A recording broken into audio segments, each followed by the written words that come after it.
Good afternoon and welcome to the University of Kansas School of Medicine recognition and hooding ceremony. Please turn off or silence cell phones and electronic devices. At this time, please stand if you are able. Thank you.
Please be seated.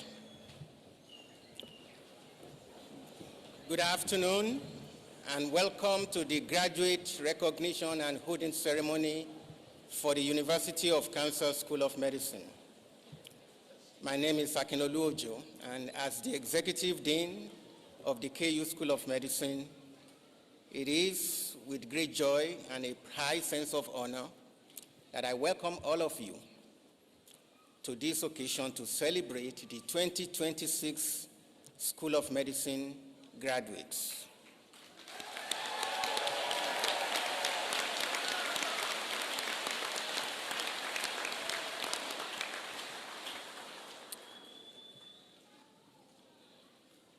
These graduates are now going to be outstanding physicians, public health administrators, researchers, and educators. This afternoon, we celebrate 251 graduates of the School of Medicine.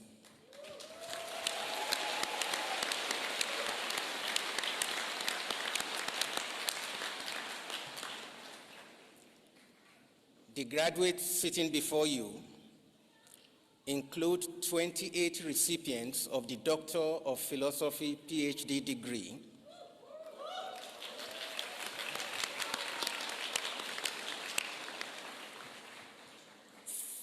36 recipients of the master's degree,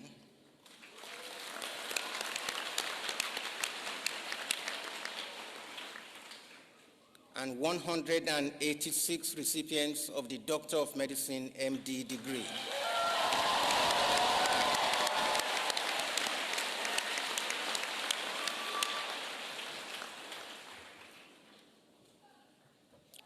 We are proud of the diversity of expertise and academic disciplines of our graduates. We are also proud of the wide-ranging accomplishments of our graduates who will now embark on the next phase of their journeys.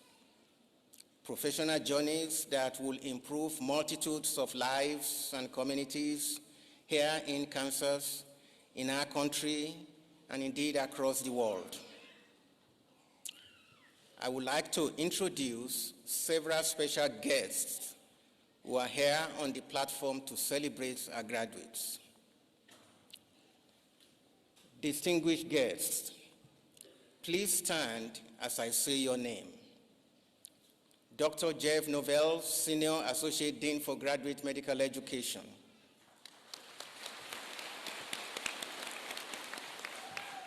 Dr. Abiodun Akinwutan, Dean of the School of Health Professions.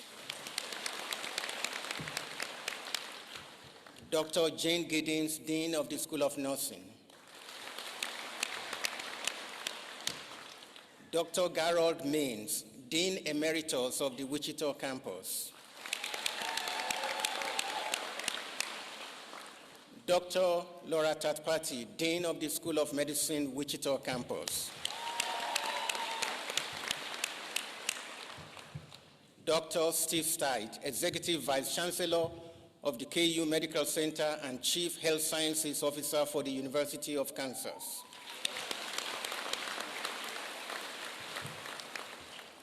Dr. Barbara Luckert, Professor Emerita of Medicine. Dr. Luckert is our keynote speaker today.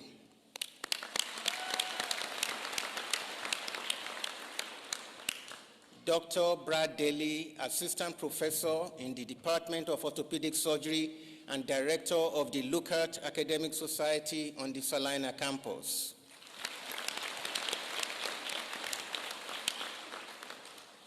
Later in the program, Dr. Daly will lead the recital of the Hippocratic Oath. Dr. Mark Myers, Senior Associate Dean for Student Affairs.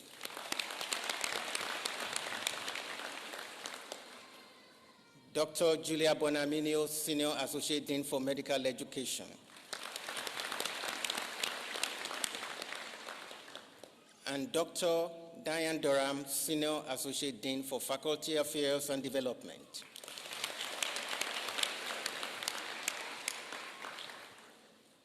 I am delighted and proud to recognize on the platform today Dr. John Tifo. Dr. John Tifo is professor of cell biology and physiology and is an expert, a nationally renowned expert in metabolism, energy physiology, and chronic disease prevention research. Dr. Tifo is the recipient of the 2026 Big 12 Faculty of the Year Award.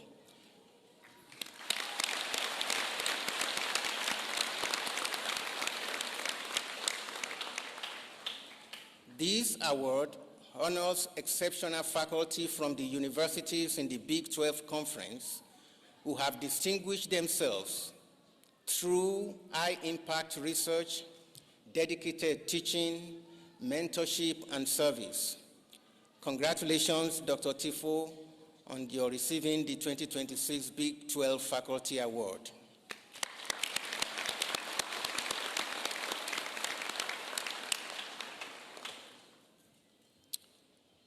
Also in the platform party this afternoon is a distinguished faculty member, alumna of the KU School of Medicine, and outstanding medical school educator, Dr. Pam Shaw.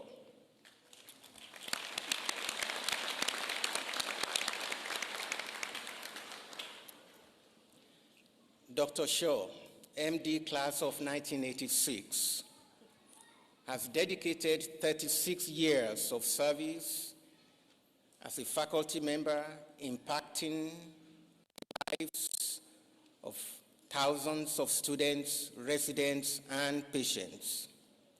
Over the last 20 years, she has held various leadership roles in the medical education program, most recently as the Associate Dean for Medical Education.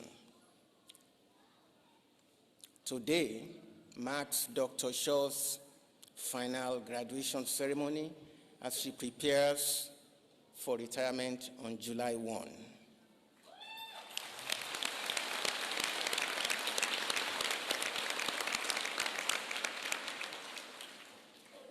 Dr. Shaw, thank you for your many decades of contribution and congratulations on your upcoming retirement.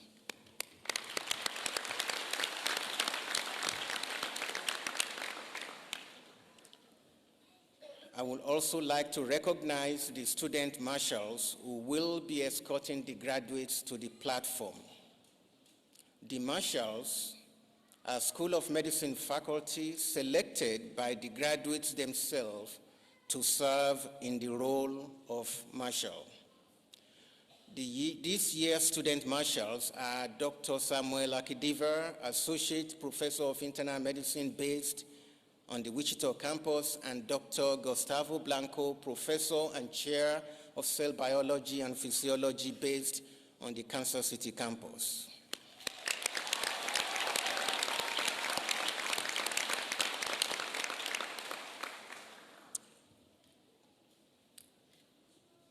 We are very proud of our faculty and students who serve currently or who have served honorably in the United States Armed Forces. You can distinguish those individuals by the red, white, and blue honor cord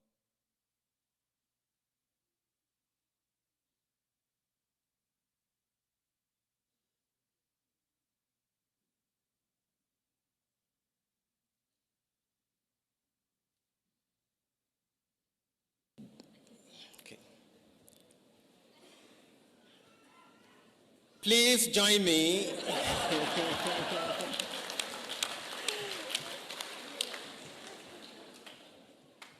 Members who serve or have served in the U.S.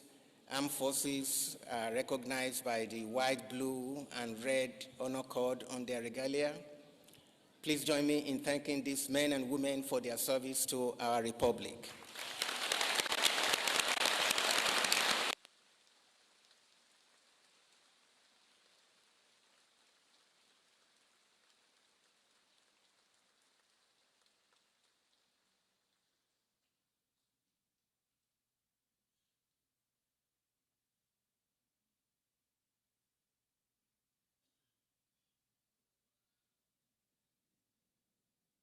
Those who are joining the ceremony by live stream,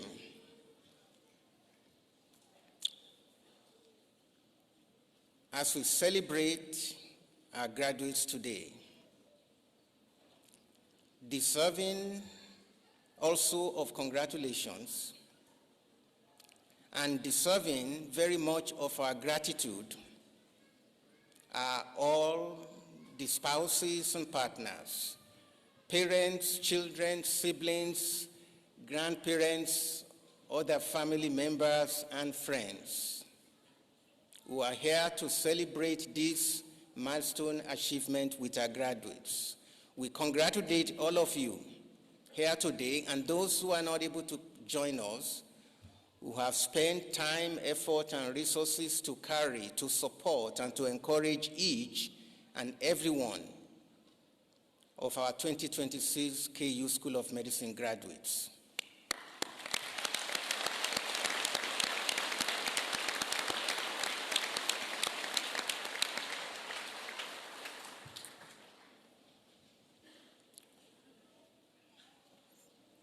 Caroline Troop matriculated into the medical degree program in July 2022 and passed away unexpectedly on June 18, 2023, just a few days before she started her second year of medical school.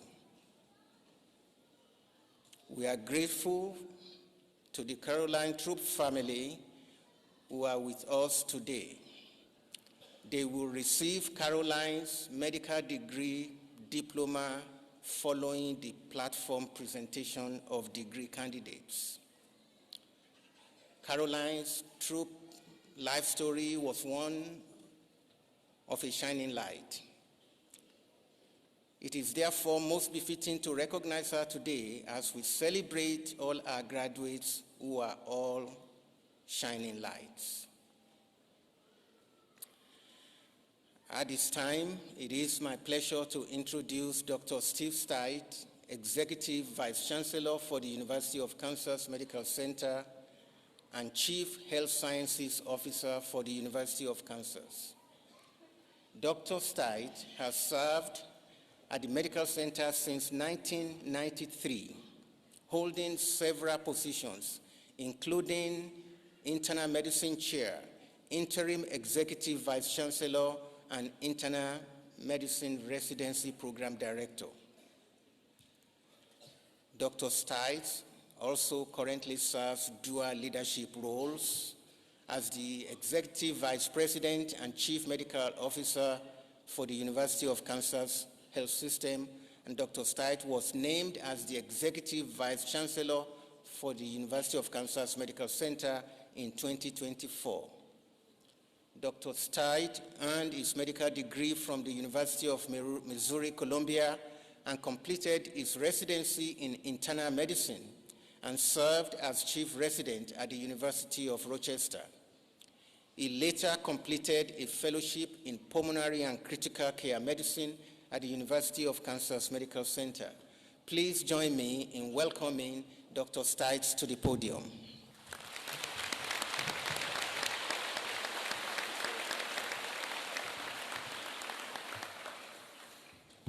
This is a great day.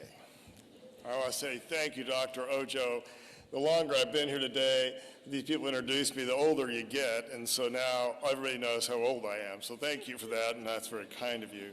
I also just want to identify that there is a giant among us because one of the finest scholars, educators, clinicians that has ever walked at the University of Kansas is Dr. Barbara Lukert, and people are proud to follow in her footsteps. You were a pioneer.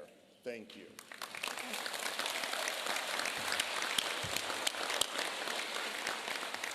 To the teleprompter people, I promise to be short, but I will go off script, so just bear with me and try and keep up. Okay. Today is a day of celebration, and it is a great pleasure to welcome all of you here today to celebrate the accomplishments of the University of Kansas School of Medicine graduating class of 2026. Well done, all of y'all sitting down here on the floor.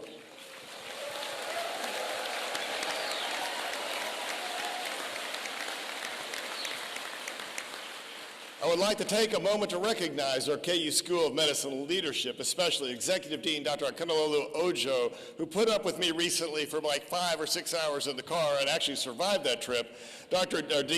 Scott Owens and Dean Laura Tutpati, along with our many School of Medicine faculty and staff who are here today. Thank you all for all the great work you do in all of our schools and all of our departments inside the School of Medicine. And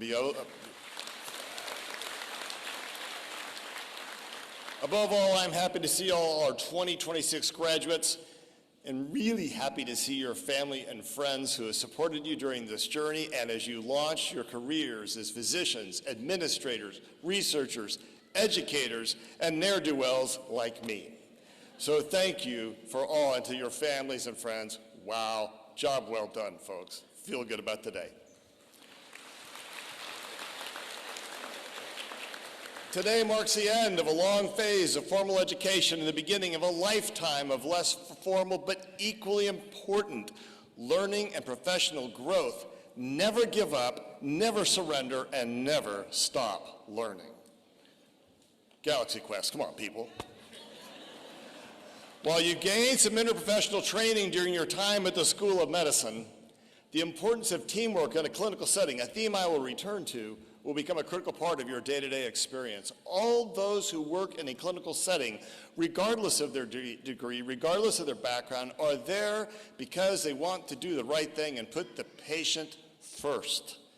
The patient care is truly elevated when everyone listens to one another and works together to contribute to care.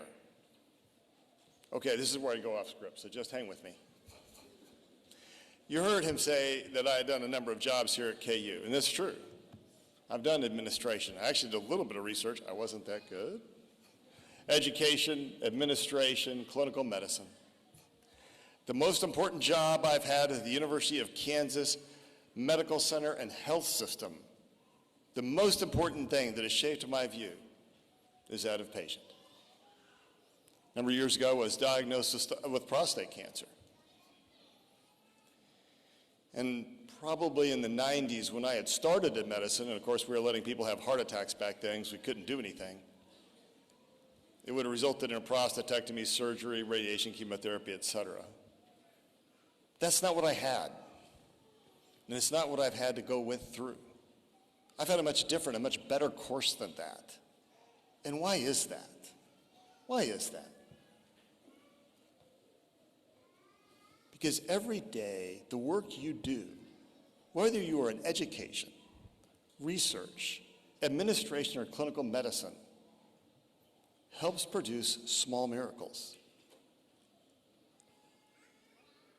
The 5 most important words in my history as a physician and a clinician are these: I don't have to cough. Yeah, sounds like a funny story, right? Is that a funny story? I'm a cystic fibrosis doctor. I watched 14-year-old young men sing a guitar, put it down, and go into palliative care and die.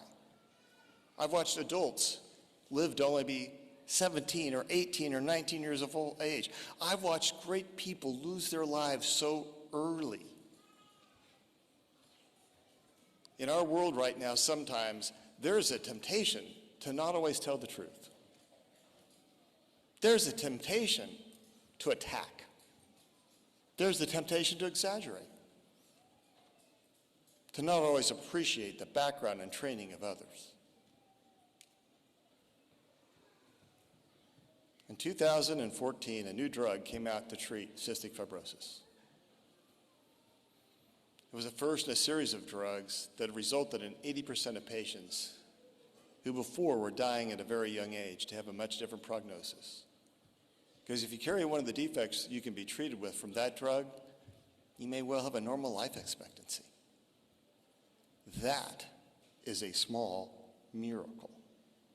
And my patient's husband went downstairs to fix the morning coffee while that patient went up to do her airway treatments. And she always coughed, relentlessly, coughing in public, coughed when they laughed, coughed when they tried to go to a movie theater. the husband grows concerned because he doesn't hear his wife coughing. He goes to the bottom of the stairs, and there's his wife coming down the stairs. He said, I wasn't sure if you were going to be okay. I came to see what was wrong. And she said, it's not wrong. I don't have to cough. Why didn't she not have to cough? Because brilliant people started working in a research lab to help fix the defect of cystic fibrosis. Because administrators tried to help produce a public health case for why we need to do that. Because others helped educate us on the use of it, and physicians and nurses and respiratory therapists and everyone helped deliver the care at the bedside and helped deliver that care for many years so the patients could stay as healthy as possible, so when they got the drug, they could live as well as possible. It changed the face of a disease. It's a miracle. It's a miracle. And it's the miracle you are charged with protecting, all of you, for the rest of your professional careers, and it is no small charge. And not telling the truth, not being fair, not treating everybody equally, not doing the best you can every day, it'll destroy the miracle. So I know society is full of turbulence, but you have to fly right through it. Because this charge to help make the next miracle, whether it's in how you deliver care, how you have a conversation, how you help somebody end their lives, that's why we're here. It can only start with grace, dignity, respect, and telling the truth. All these facts became so clear to me in the care of cystic fibrosis patients. This is where you can start rolling the teleprompter again. When the care team wouldn't listen to each other, everything broke down. But when we started working together, our patients just do better. You have received a top-notch education at the KU School of Medicine. Trust, there's that word again, trust the amazing education you have gained. Members of your care team, whether they are nurses, doctors, any kind of health professional, you have to value the work that everyone does, because the most important member of my care team and CF team is the nurse with whom I've worked for 22 years. Because that's who's always talking to the patient, that's who's fighting for the care, that's who's getting all their prior authorizations done. As you and your colleagues commit to trusting one another and building effective teams, the patient is the one who wins in the end. And from our research colleagues, it's a telling of the truth. It's studying the world writ large to understand how these truths fit together, and it's up to our administrators. God, it means I'm one of those administrators now. It's up to those administrators to help us deliver the health care we need and we know our people need. I encourage each of you to know your worth, trust your gut, and become a partner in care with those whom you serve. Be honest, be truthful, be proud, be gracious, be humble, be bold, be great, be a Jayhawk. Congratulations, KU School of Medicine, class of 2026, Rock Chalk.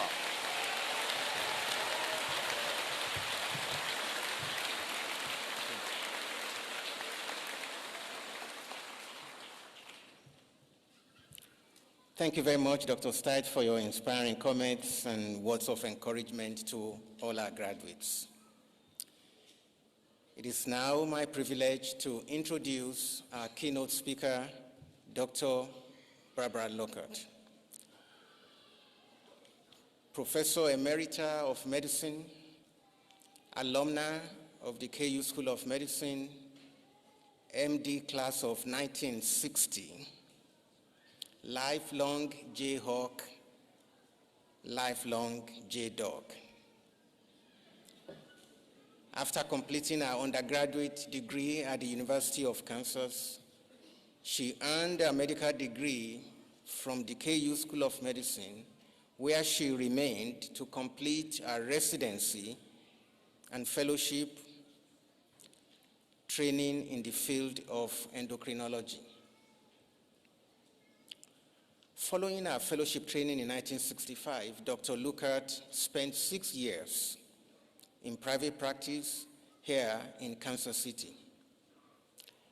And then she went to the University of Manchester in England to complete a second fellowship in metabolic bone diseases. Upon our return to Kansas from Manchester, Dr. Lukert joined the faculty and quickly excelled as an educator, as a mentor, as a researcher, and as an outstanding compassionate physician. As she taught medical students and residents, she modeled her approach to patient-centered care, imparting the core professional and altruistic values that we continue to teach today at the KU School of Medicine. Dr. Lukert led our institution in many capacities, serving as the Mary F. Roberts Distinguished Chair in Nutrition, Director of the Osteoporosis Clinic, Director of the Metabolic Laboratory, and the Medical Director of the Medicine Outpatient Clinic. As an engaged physician leader in our region and across the country, she served as president of Wyandotte County Medical Society and on the editorial board of the Journal of Clinical Endocrinology and Metabolism. On top of our many roles and commitments, Dr. Lukert also distinguished herself in her field as a productive scholar, co-authoring 96 manuscripts, 11 book chapters and books about endocrinology, diabetes, and metabolic bone disease. Dr. Lukert's contribution to medical education and scholarship were recognized through many prestigious awards, including the Boy Frame Award for Excellence in the Field of Bone and Mineral Metabolism, the University of Kansas Chancellor's Teaching Award, the School of Medicine Distinguished Alumnus Award, the Ruth Bohan Teaching Award, and the Honorary Health Professions Alumnus Award. These are only some of Dr. Lukert's many award and prestigious recognitions. Dr. Lukert's legacy and contributions to the School of Medicine extended beyond her retirement.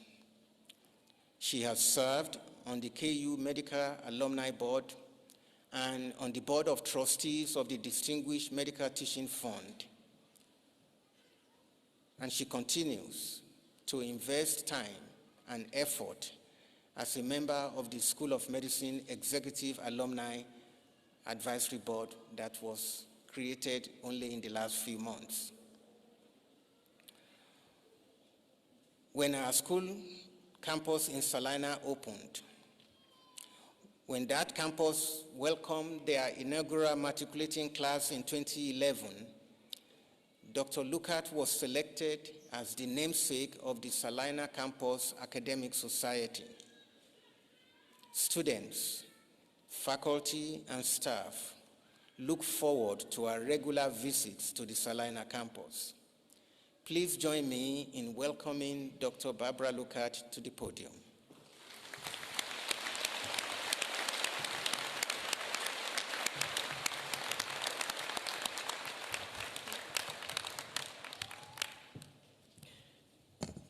Dean Ojo, thank you very much for that very generous and kind introduction. Members of the faculty and students and your families, we are celebrating. This is a day when is a culmination of all the years that you have spent as students in intense study, sacrifice, and in growth.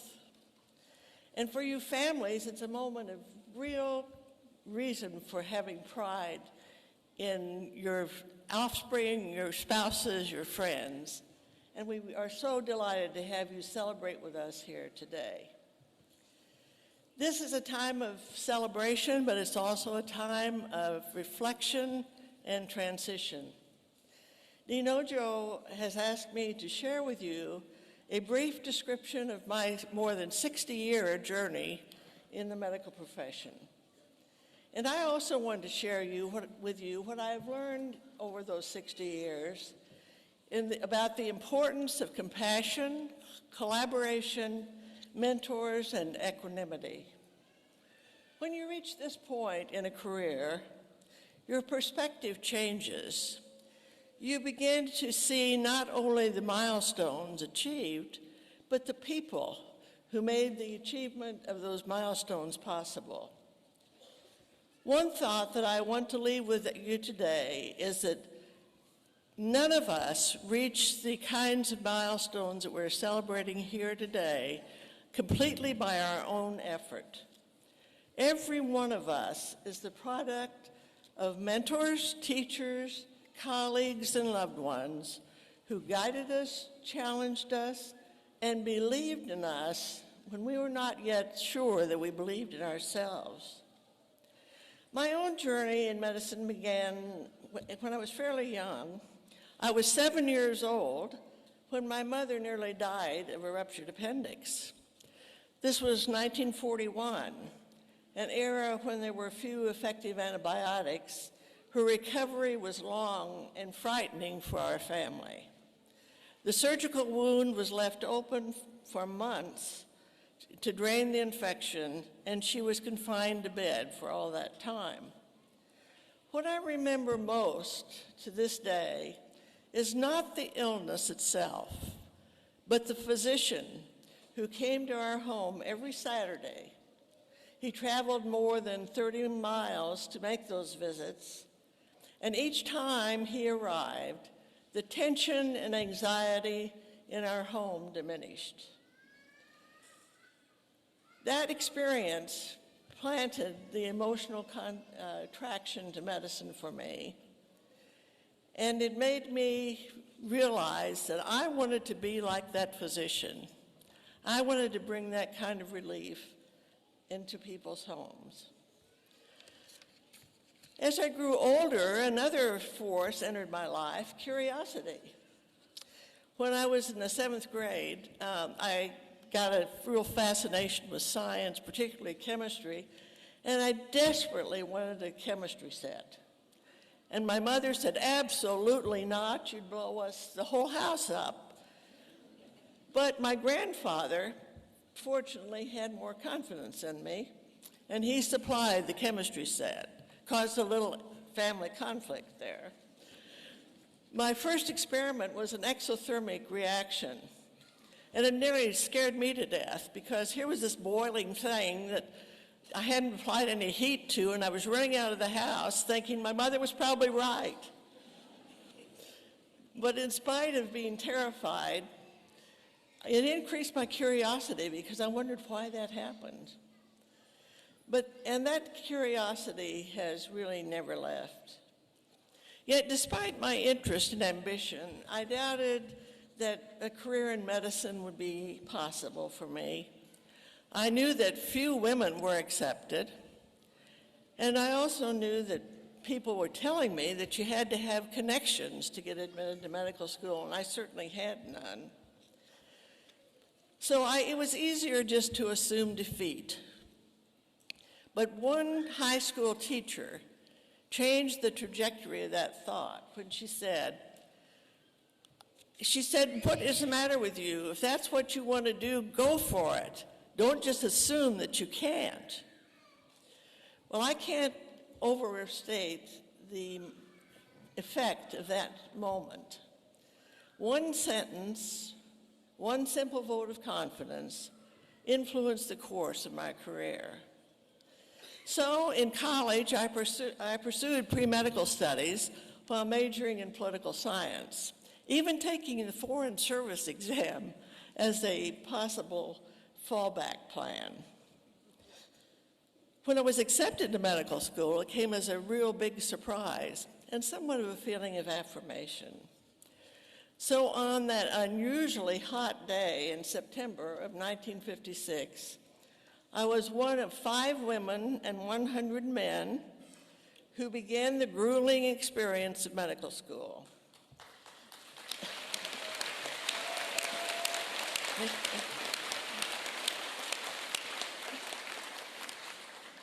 Our first year was spent on the Lawrence campus in an aging building without air conditioning, and we spent hours in a hot, crowded unair-conditioned hall.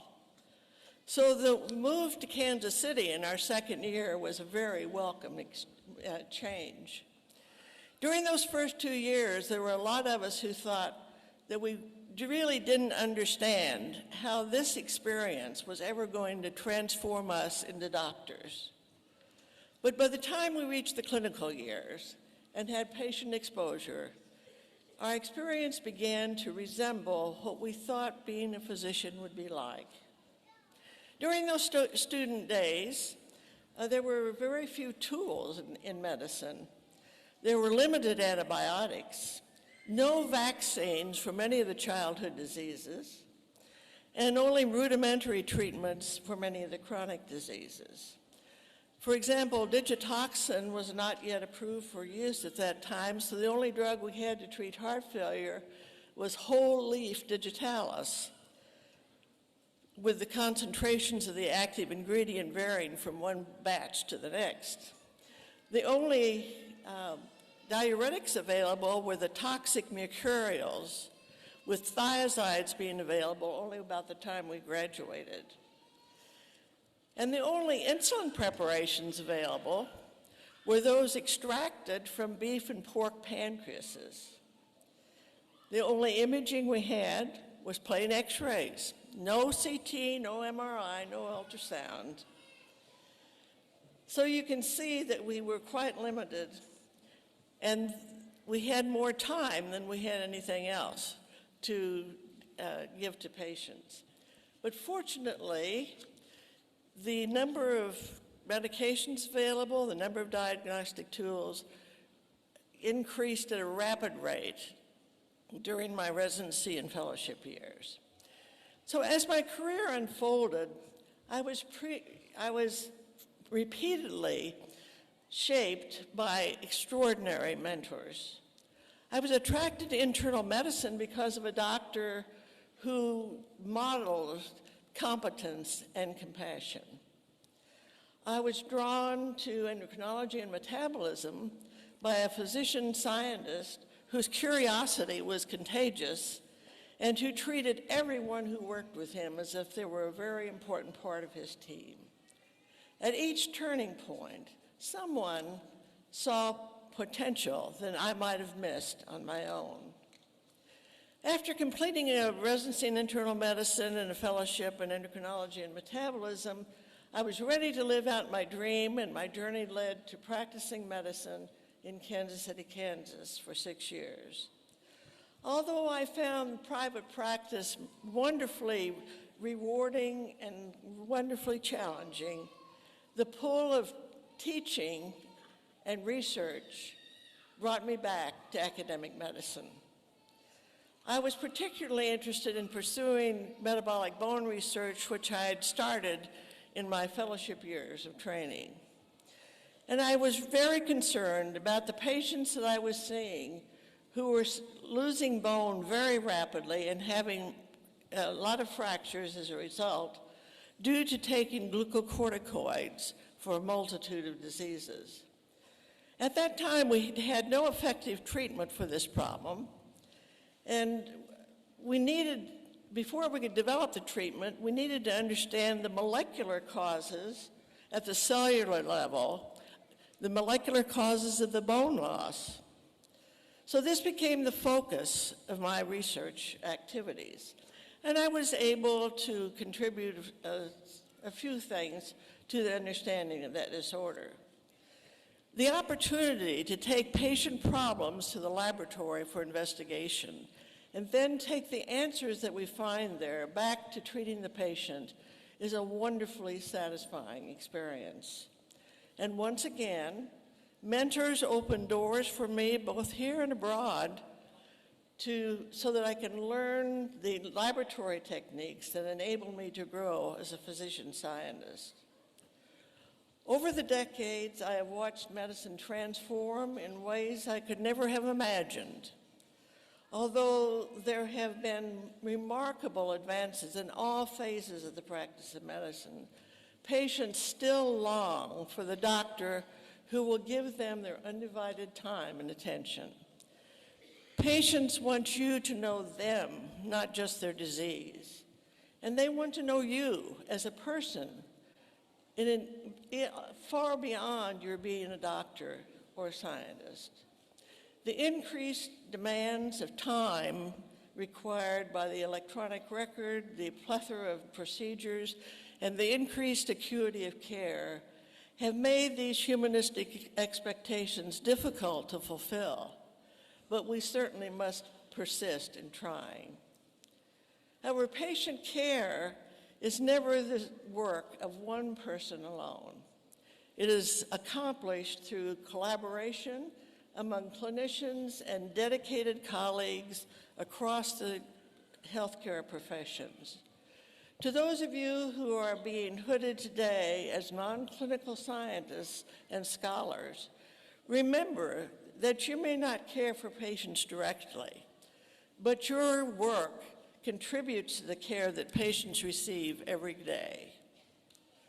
For today's medicine is being transformed by advances in personalized care, big data analytics, and statistical and artificial intelligence, developments that all hold great promise, but they demand collaboration across the healthcare professions. In turn, the unanswered questions that arise at the bedside will continue to drive discovery. This shared responsibility defines both the present and the future of our professions. I've had the privilege of engaging in clinical practice, research, and teaching, and with each role, I learned something different. In patient care, I learned the importance of presence and of compassion, and the need to be a lifelong learner. And most of all, I learned the importance of listening to the patient. And if we listen carefully enough, they will in most cases lead us to their diagnosis. Research taught me humility and curiosity. I learned how often our hypotheses are wrong and how much we learn from them when they are wrong if we take the time to seek the errors in our original assumptions. Teaching taught me that the knowledge truly becomes alive and reliable when it's shared. And it gave me the pleasure of seeing students surpass me in their accomplishments, some of them on this stage. So you have listened to the story of my journey, and today you stand at the threshold of your own journeys. As you are hooded, you are not only being recognized for what you have accomplished, you are being entrusted with what is yet to come. You will be the basic scientist who will transform our understanding of gene therapy and discover new knowledge that we cannot foresee. Or you will be the administrator who will figure out how to make the advances in medicine available to all. Or maybe you will be the epidemiologist who will guide us through the next pandemic, or the statistician who determines the significance and reliability not only of basic science research, but also of clinical trials and outcomes research.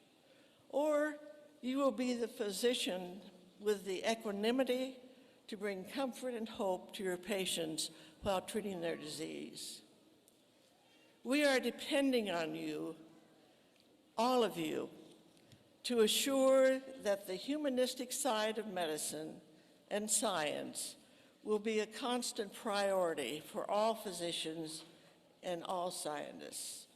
You will be leaders in your community. You must claim the value and power of your knowledge and expertise. Speak out in the public debate over the delivery of health care, the value of the scientific method, and the importance of supporting research in order to perpetually improve the lives of people in all walks of life. Remember how important your own education has been, and reciprocate by supporting the education of the students who will follow in your footsteps. This hood represents knowledge, but it also represents existential personal responsibility. You will be entrusted with the care of people at their most vulnerable. You will be responsible to find new approaches to health care and its delivery. During this, you will make mistakes, and you will learn from them. You will be challenged in ways you cannot yet anticipate, and you will help more people and do more good than you've dreamed possible. There will be days when your responsibilities feel overwhelming. On those days, remember why you began this journey. Remember the people who believe in you. Remember the power of your knowledge and presence. You will need to be intentional about developing your own inner strength, the equanimity to deal with the times that you feel you have failed. Don't judge your success or your failures by comparing yourself to those around you. There's an old Hindu proverb which says, "There is nothing noble about being superior to some other person. The true nobility is being superior to your previous self." So find and follow your own North Star. Start every day by setting aside the mistakes of yesterday and resolving that you'll make better decisions today. You are entering professions that demand much, but give much in return. Medicine has given my life purpose, challenge, and meaning. It has allowed me to serve, to discover, to teach, and to grow. And even now, looking back over 66 years in this profession, I would choose this path again. So as an emeritus physician, I welcome you, not just into a career, but into a calling. You are now part of a lineage that stretches far beyond this room, shaped by those who have gone before you and will be sustained by those who will follow. Congratulations on this remarkable achievement. Receive your hood with pride and carry your knowledge with humility. It has been my privilege to make this journey, and it is my great honor to welcome you as you continue yours. We send you out believing you are prepared for the challenges ahead, confident in what you have learned, and trusting in how you will use it. Blessings on your journey, and rock chalk.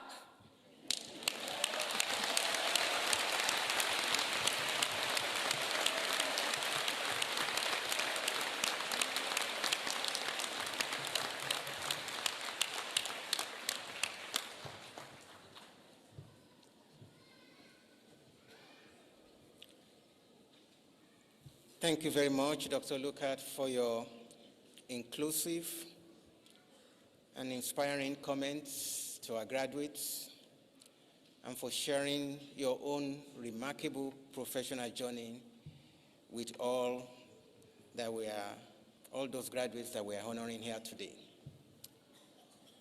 Dr. Lukert, your indelible contributions to the profession, your service to the people of Kansas and far beyond Kansas, your long tenure as a distinguished faculty member, and your tireless effort as an alumna will continue to be commemorated for generations to come.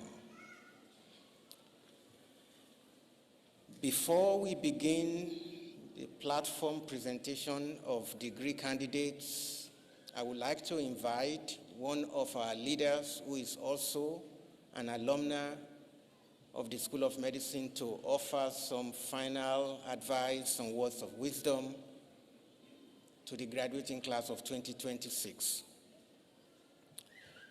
Dr. Jane Bakani McKinney earned a medical degree in 2006 and completed a residency at the University of Kansas Via Christi Family Medicine program in Wichita.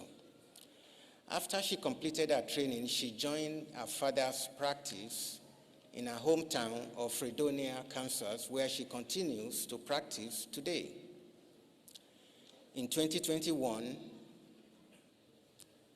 she was appointed as Associate Dean for Rural Medical Education after serving 2 years as Assistant Dean in that role. Please join me in welcoming Dr. Bakani McKinney to the podium.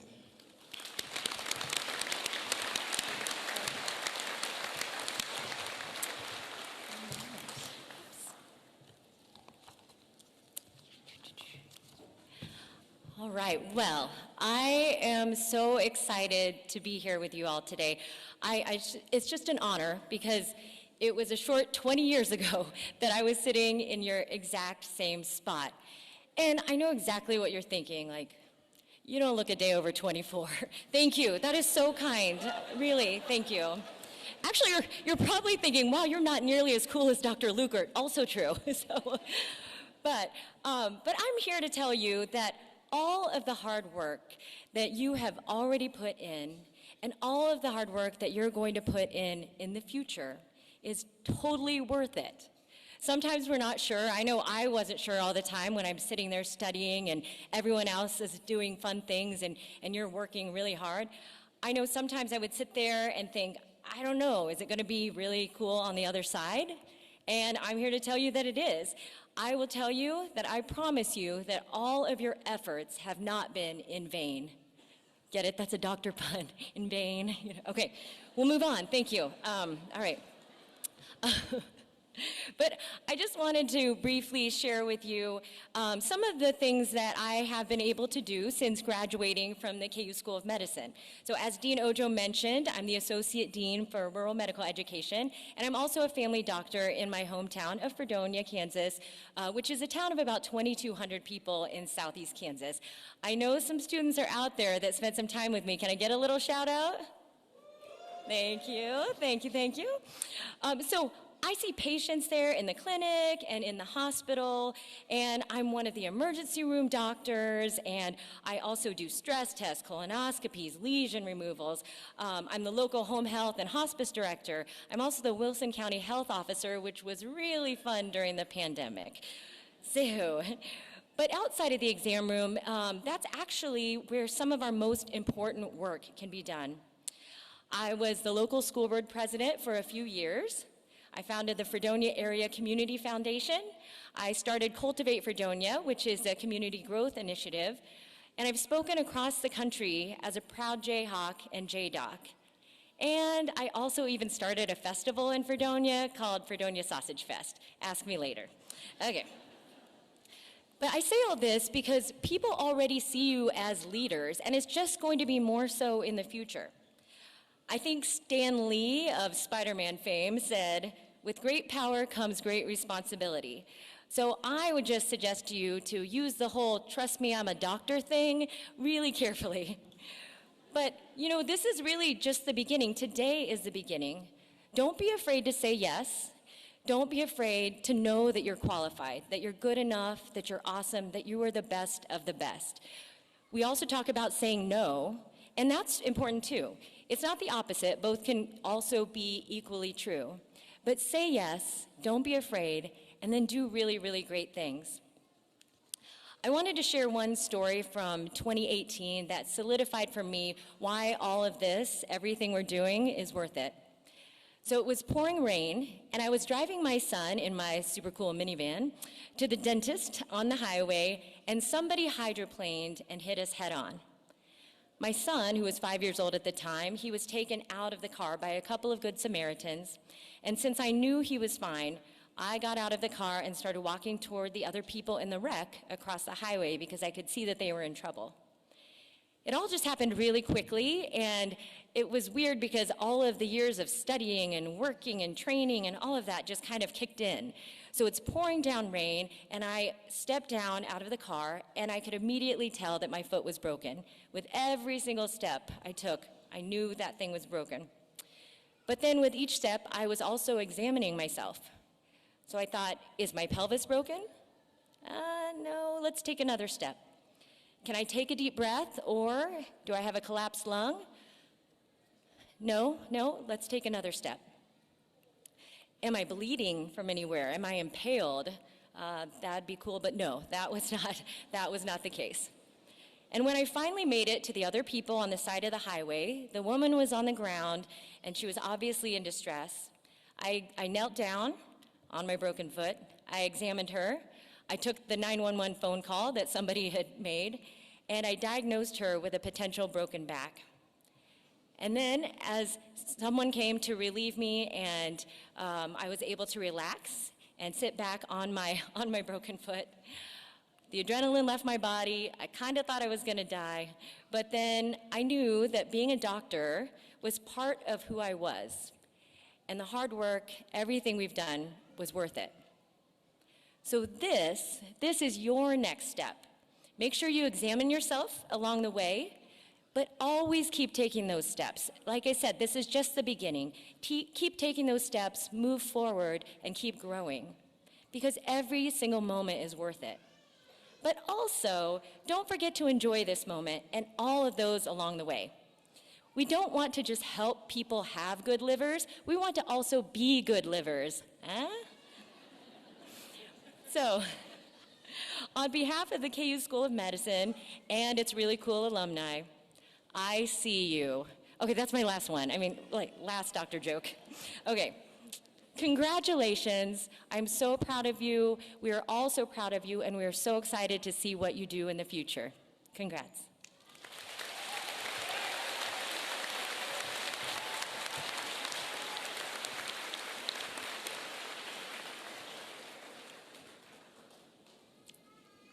Thank you very much, Dr. Jen Bakani-McKinney, for your thought-provoking comments and inspiring advice, as well as your poignant story that you described to our graduates. Student Marshals Dr. Samuel Akidiva and Dr. Gustavo Blanco, please escort the degree candidates to the platform.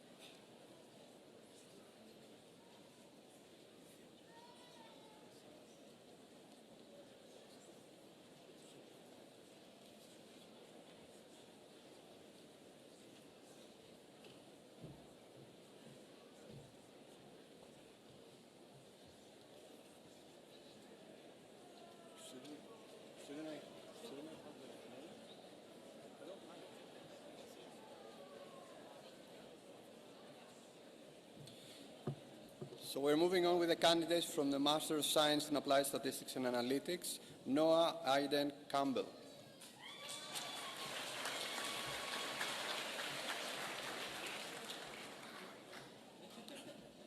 Anthony Cunningham.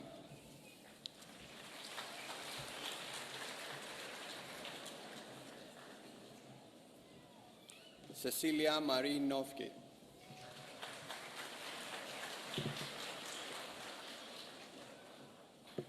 Mark Stringer.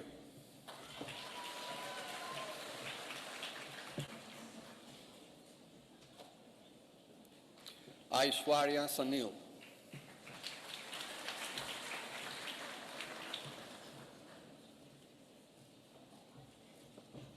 Megan Westhoff.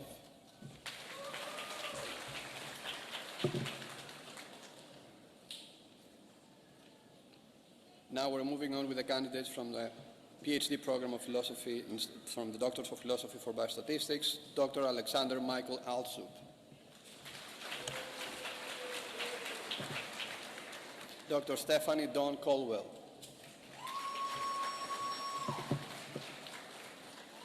Dr. Jennifer Lynn Delzid.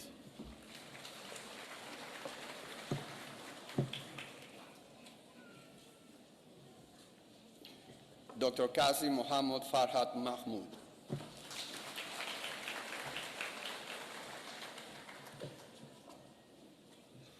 Dr. Arika Marchetti.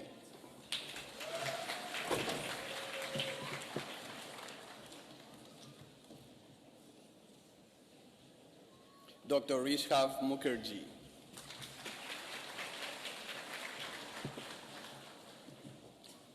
Dr. Kaustubh Sanjay Nimkar.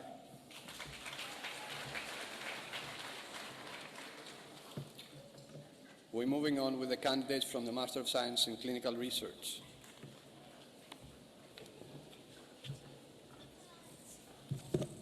Give me a second. Mohammed Kashif Amin. Cooper A. Bassam. London Camille Davis.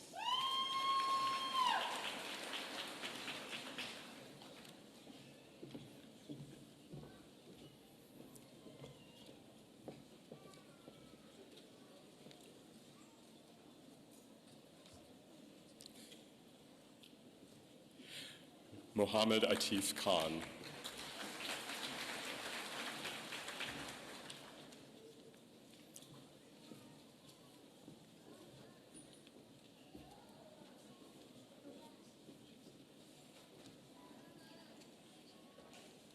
Mahmoud Mahdi.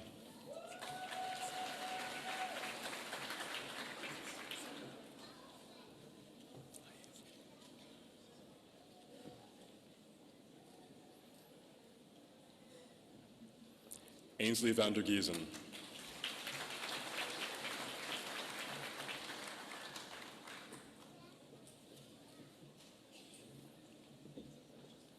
The candidates for the Master of Public Health.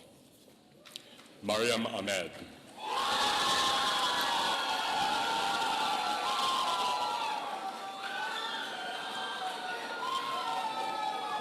Maheen Husna Azmi.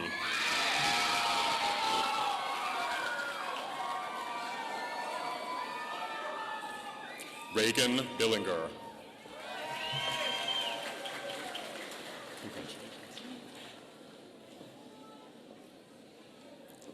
Emma Sage Gillum.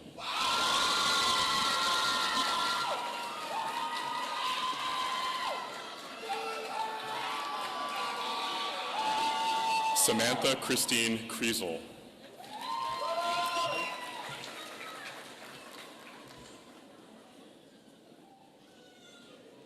Claire Evelyn Metcalf.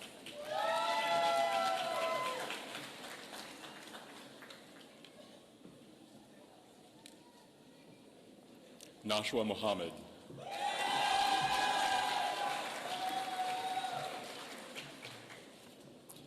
Jakayla Jean Morgan.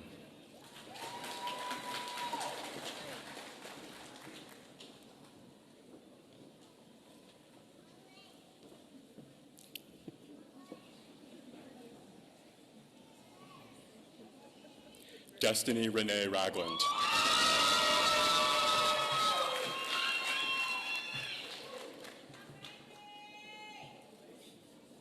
Olivia Louise Sowers.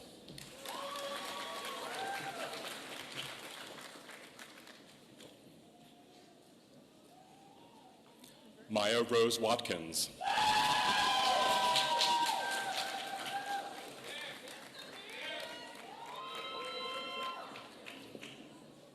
Sydney Nicole Weiss.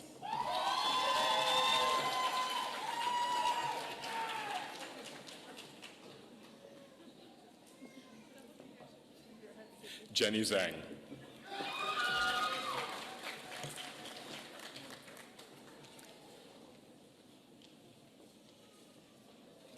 Candidates for the Master of Health Services Administration, Camberlyn Renee Dalton.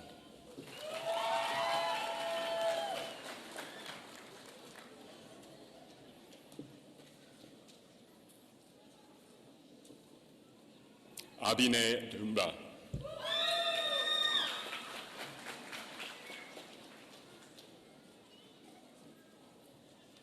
Hua Fang.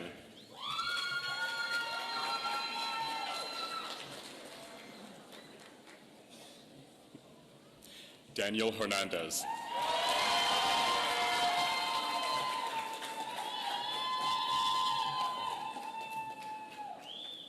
Sundus Kaushal Javed.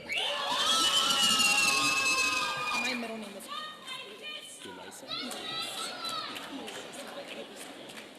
Maya Elisa Miller.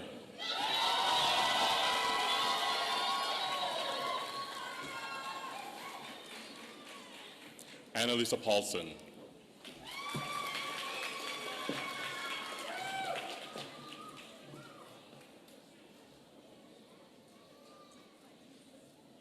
Peyton Still.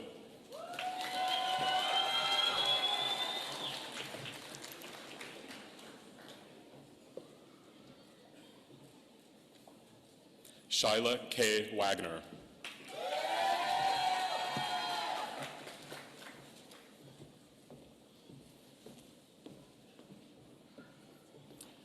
The candidates for the Doctor of Philosophy in Health Policy Management. Dr. Tanner Matthew Fortnoy.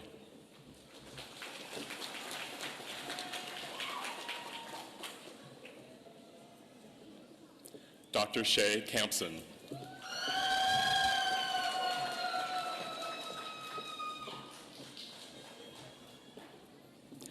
The candidate for Doctor of Philosophy in Population Health, Dr. Jennifer Oliveira.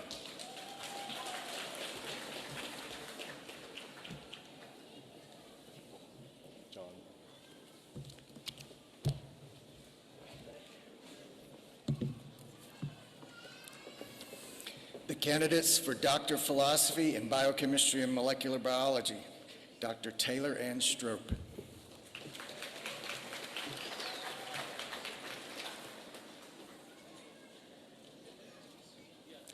Dr. Spencer Harris Thompson.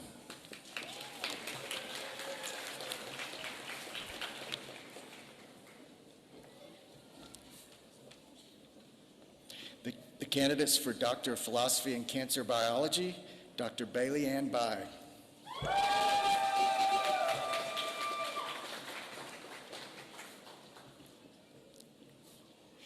Dr. Ailey Chawanik. Sorry.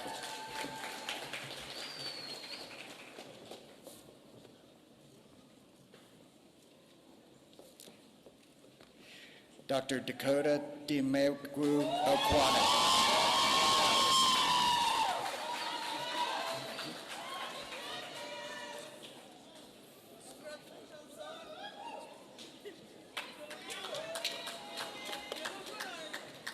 The candidates for Doctor of Philosophy in Microbiology, Dr. Cindy Menjivar.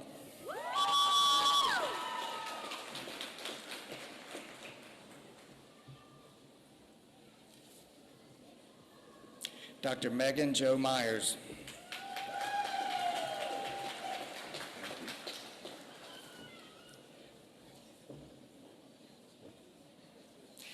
The candidates for Doctor of Philosophy in Molecular and Integrative Physiology, Dr. Skylar Grayson Bird.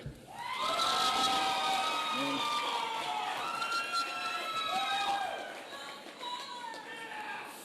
Dr. Ming Wang.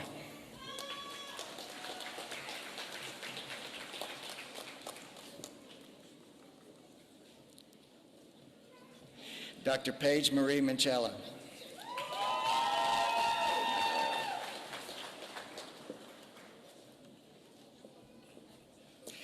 Dr. Michael Eugene Ponte.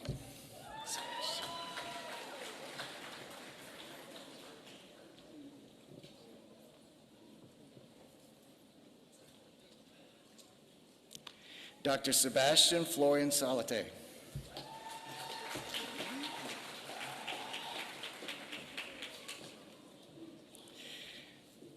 The candidates for Doctor of Philosophy in Neurosciences, Dr. Sarah Jane Crowards.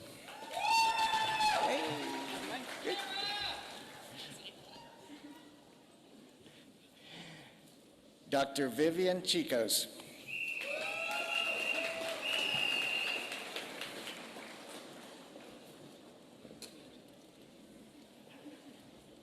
The candidates for Doctor of Philosophy in Pathology, Dr. Aditi Rastogi.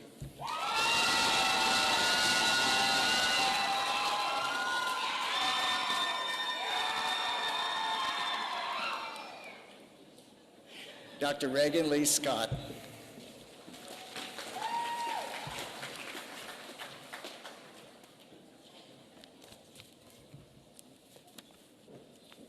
That's it.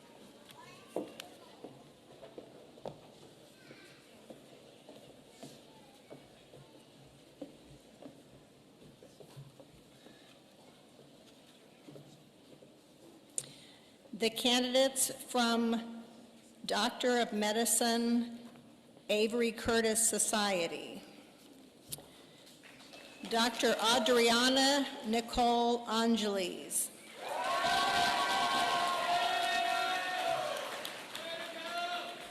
Dr. Thomas K. Bristow.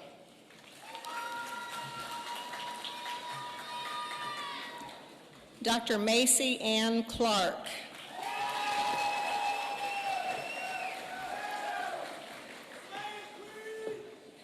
Dr. Andres Diavola Varela.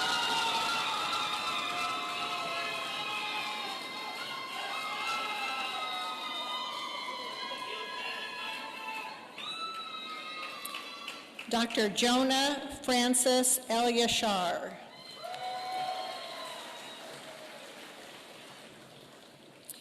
Dr. Ariana Fallahan.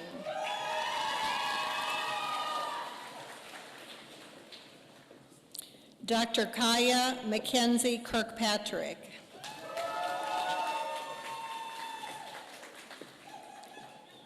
Dr. Maria Veronica Lamache. Dr. Jared Lang.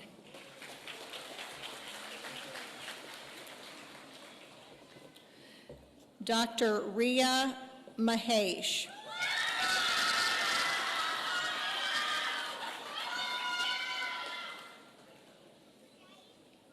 Dr. Alexander Lloyd Marchetti.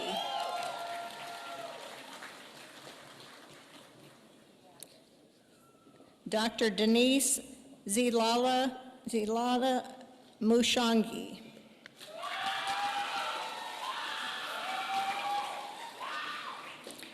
Dr. Maisba Akbar Amani Nobi.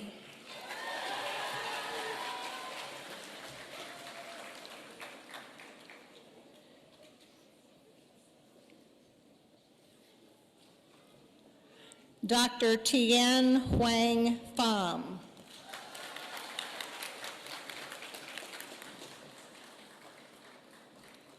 Dr. Carlene Marie Sanders.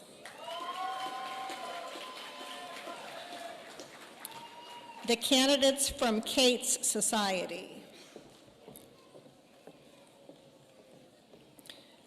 Dr. Edosa Sayer O. Amayo.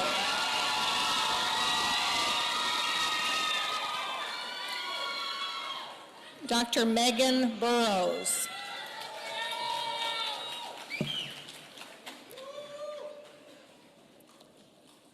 Dr. Devin Sierra Crow.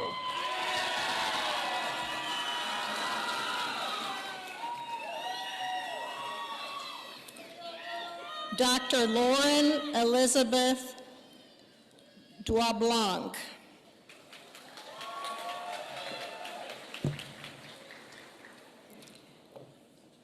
Dr. Abhinav Dronavelli.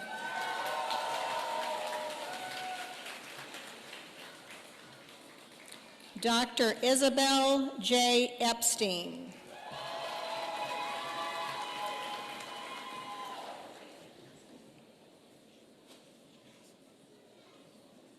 Dr. Nicholas James Ernst.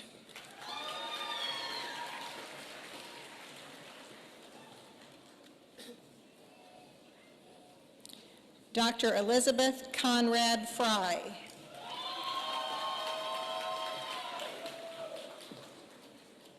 Dr. Phoebe N. Fife.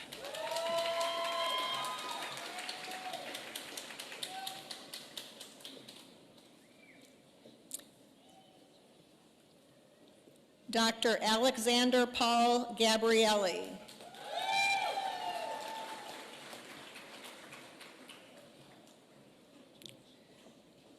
Dr. Drake B. Gilmore.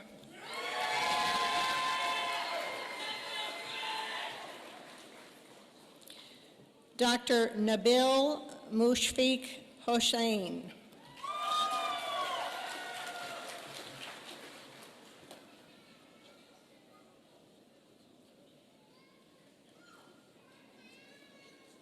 Dr. Mega Lily Jacob.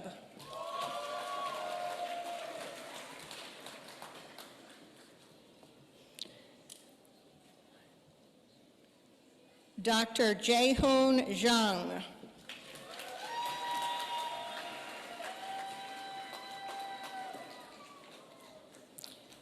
Dr. Angela Lee Kazaworski Worthley.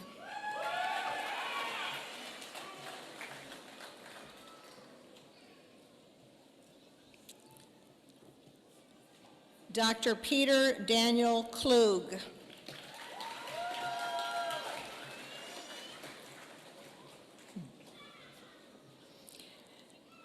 Dr. Quinn Montgomery Krause.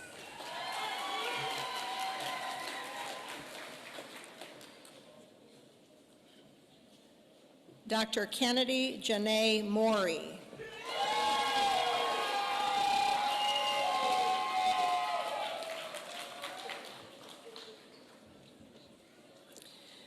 Dr. Karthikeyan Murari.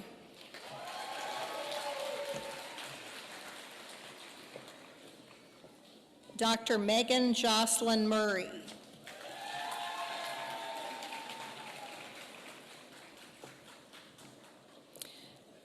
Dr. Ariel Estelle Bernice Repass.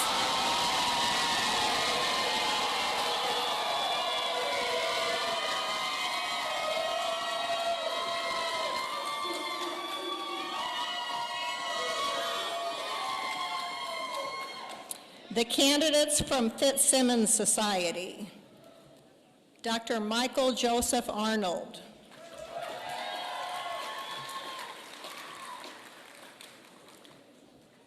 Dr. Alice K. Ozen,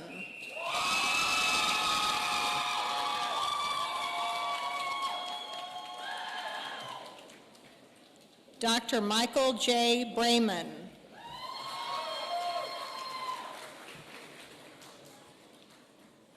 Dr. Samantha Ann Clark,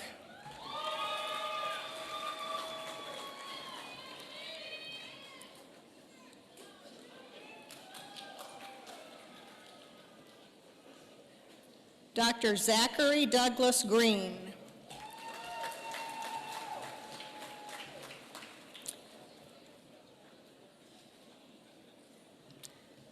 Dr. Ian Scott Groom,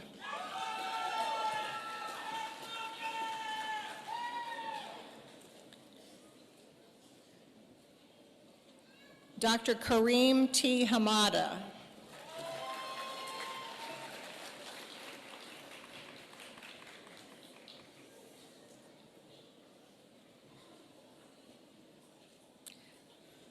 Dr. Baylor William Hins,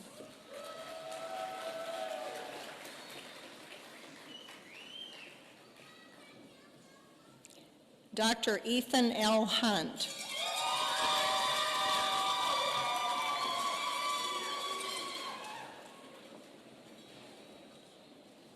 Dr. Laura Elaine Jackson,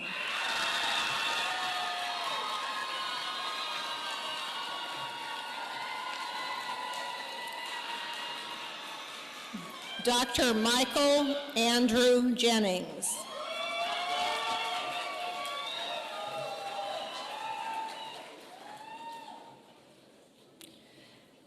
Dr. Tu Wong Quang,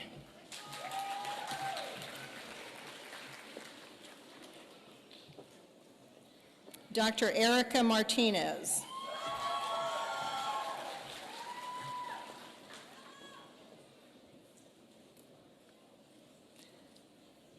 Dr. David Joseph Mady,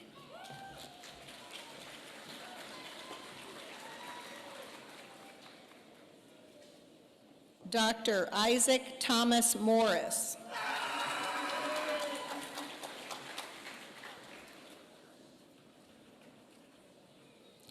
Dr. Ivy Akine Ochang,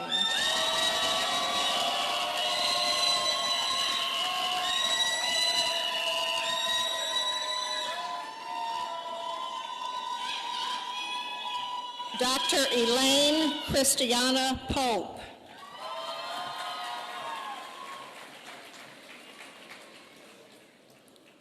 Dr. Joseph Gerard Pyle.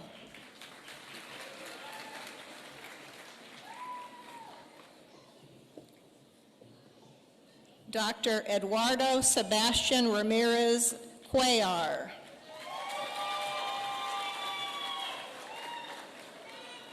Dr. Olivia Kathleen Salazar Musel.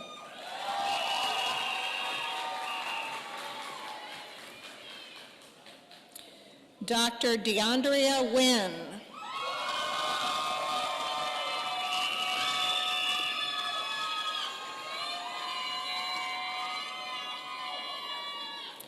The candidates from Holmes Society.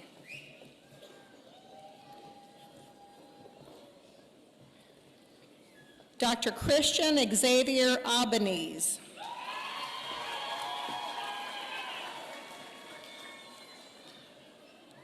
Dr. Juliana Ames.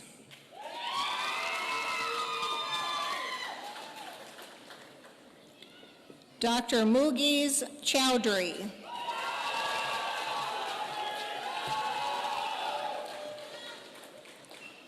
Dr. Josephine Marie Thales.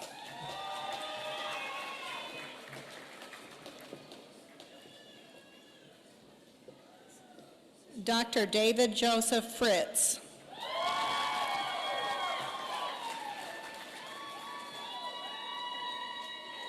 Dr. Peyton Riley Kavanaugh.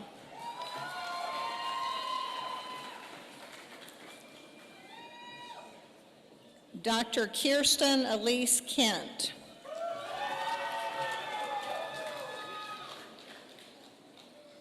Dr. Jacob Neil Lovell.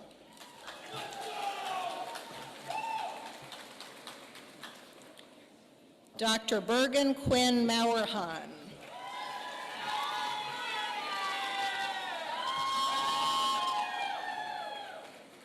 Dr. Antonio Rhodes McMonigal.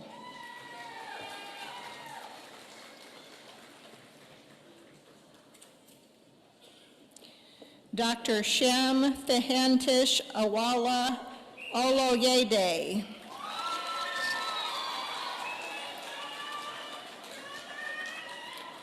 Dr. Elizabeth Referjati.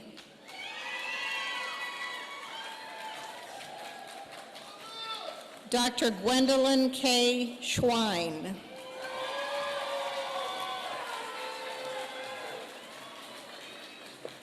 Dr. Thea Garra.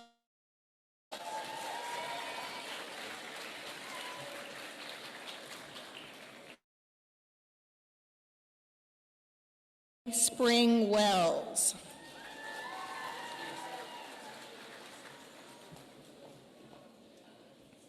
Dr. Hannah C. Czar.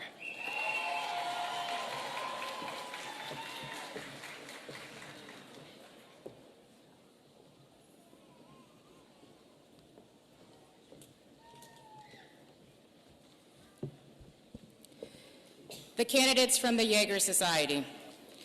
Dr. Taitia Abadu. Dr. Melissa Isabel Acosta.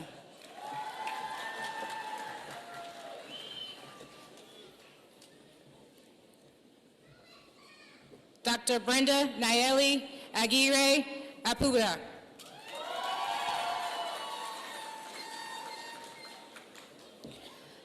Dr. Megan Elizabeth Bumgarner.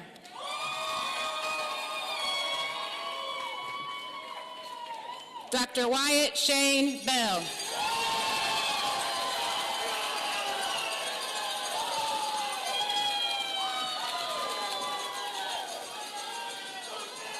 Dr. Trinity K. Bogle.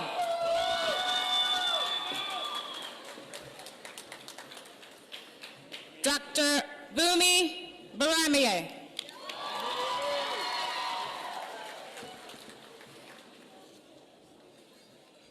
Dr. Kenneth Burnett.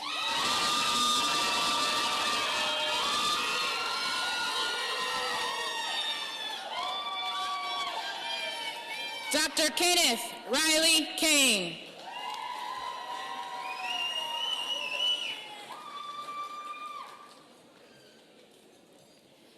Dr. Anna Carlson.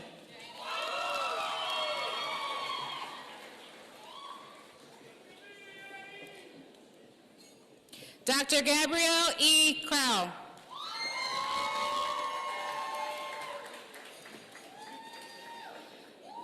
Dr. Brian Reyes Dean.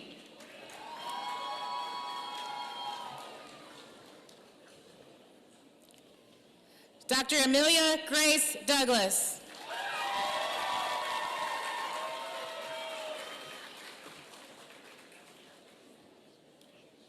Dr. Stephen Robert Douglas.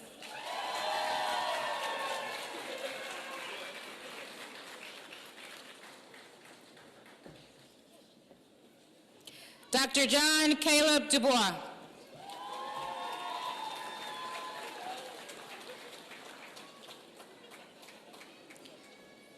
Dr. Trenton C. Edwards.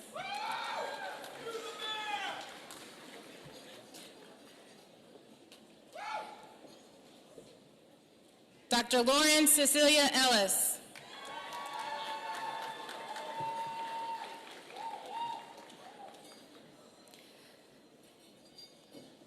Dr. Alicia Lauren Farino.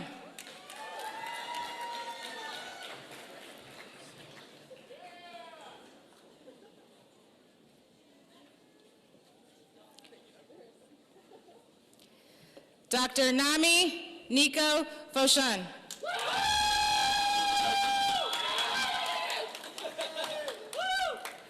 Dr. Nathaniel Wallace Garlow.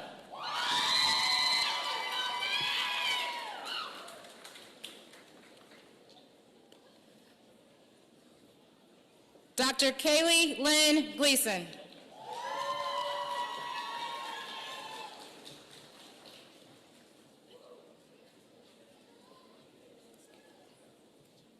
Dr. Elena Ruth Goldenberg.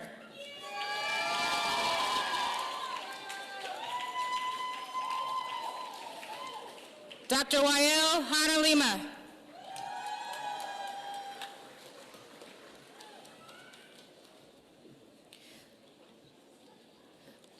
Dr. Devontae T. Hammer.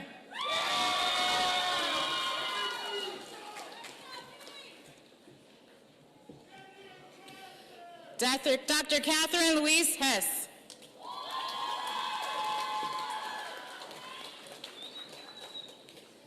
Dr. Cecile Louise Wren.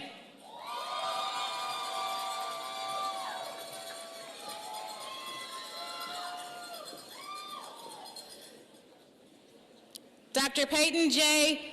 Huslick.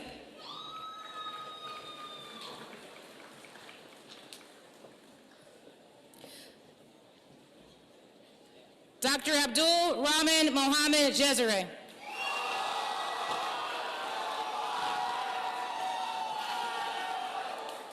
Dr. Natalie Jibe.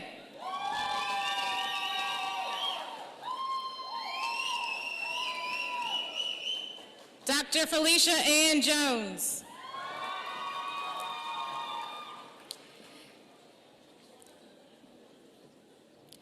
Dr. Danya Wompa.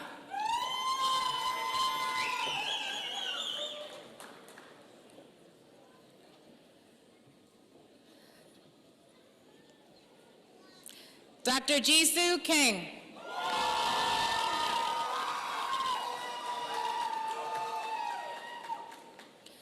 Dr. Daniel Stone Nola. That's my husband! Love is in the air. Dr. Marie Noah Therese.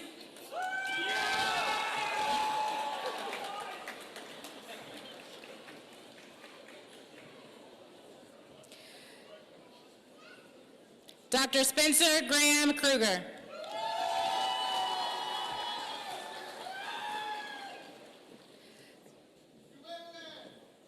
Dr. Ryan Matthew Cool.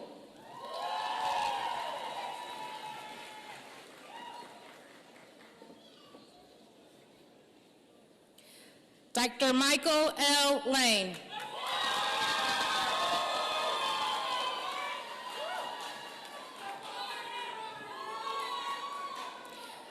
Dr. William Dean Lynch III.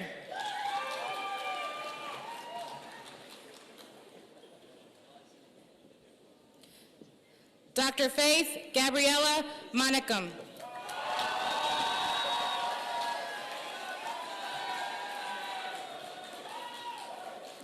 Dr. Madeline Bird McGreevy.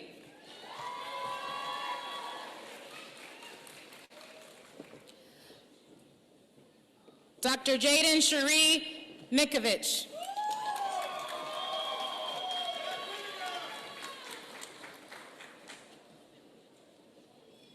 Dr. Courtney Marie Monk.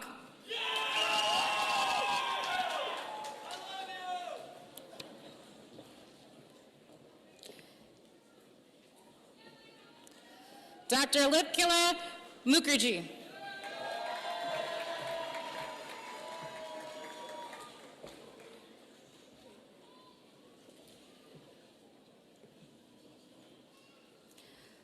Dr. Mignashi Kavanashian.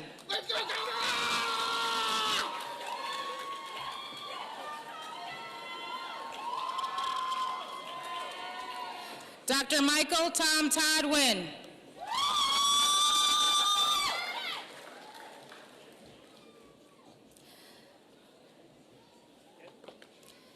Dr. Tao Wynn.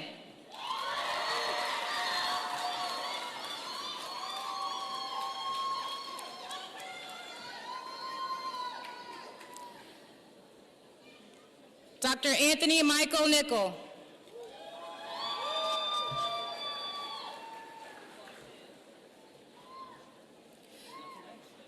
Dr. Mackenzie Odell.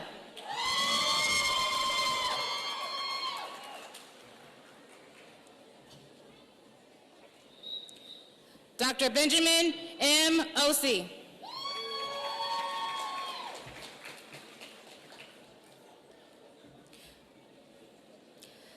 Dr. Jonathan R. Parrott.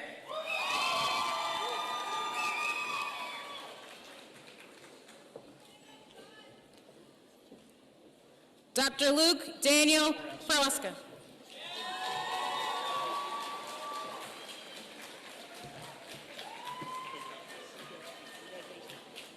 Dr. Aliska Rojas Adari.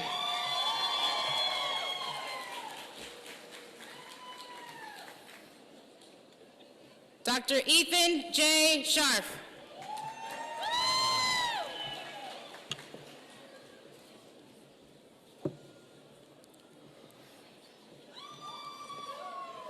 Dr. Chelsea Marie Sartz.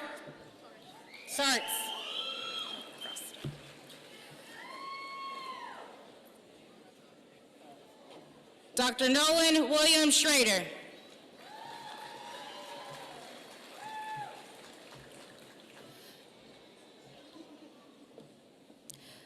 Dr. Adil Moran Shah.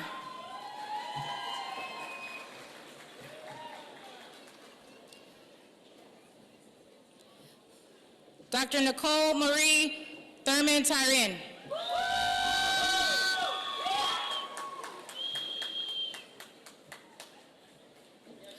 Dr. Shayla Lamto.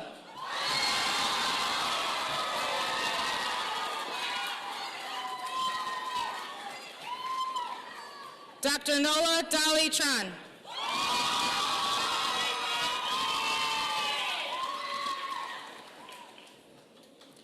Dr. Logan Matthew Treaster.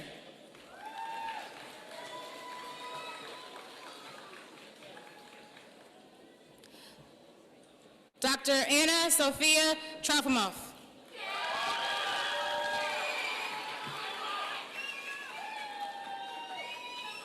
Dr. Clara A. Wade.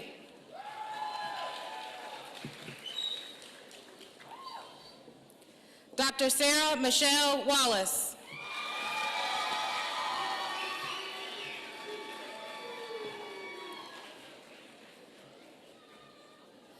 Dr. Henry H. Wang.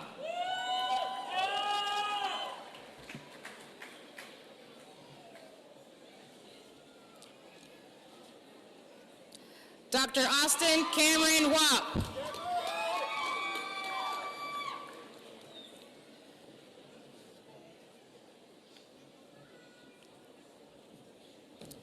Dr. Madeline Kathleen Weisoon.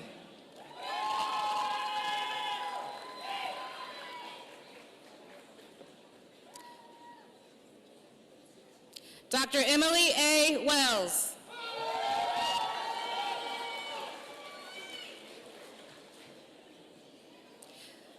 Dr. Connor James Wermont.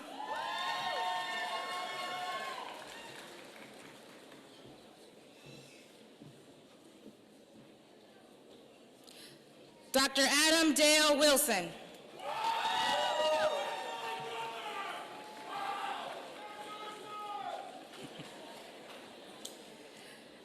Dr. Erica Nicole Wunderlich.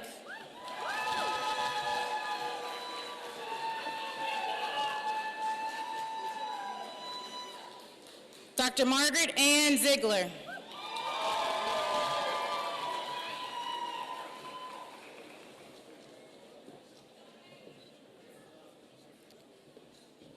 The candidates from our Lukert Society. Dr. Jocelyn K. Dinkle.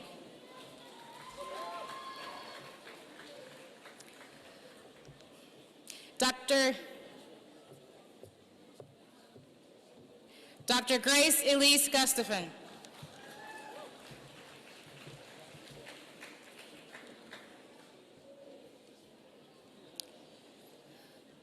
Dr. Saeed Asghar Masumi.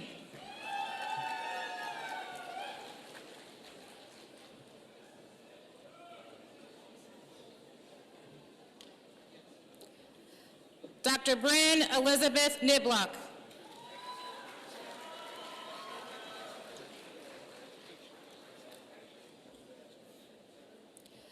Dr. Veronica Jane Lyle Ramage.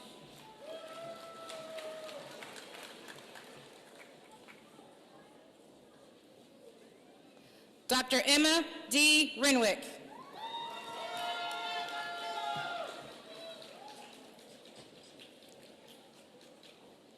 The candidates from our Sheffer Society. Dr. Jacob Ephraim Adams.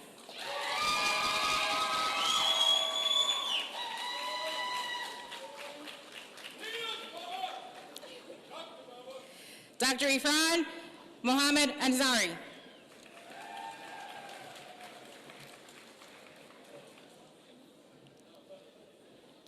Dr. Mira Bagat.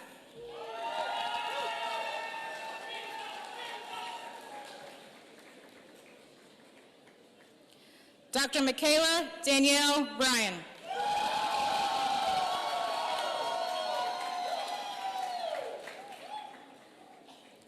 Dr. Levi Mitchell Cohen.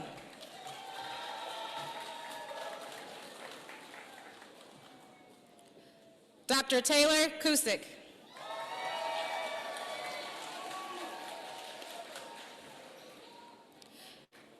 Dr. Brianna Mae Empson.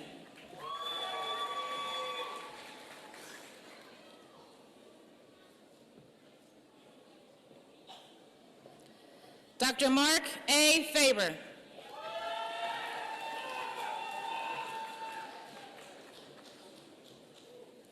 Dr. Ryan T. Foley.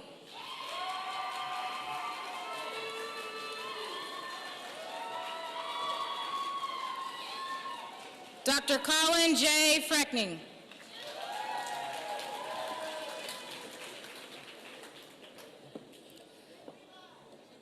Dr. Benjamin Kettering Gibbs.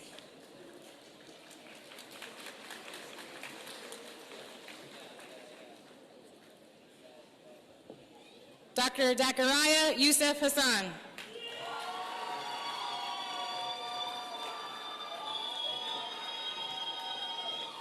Dr. Hannah Rose Judd.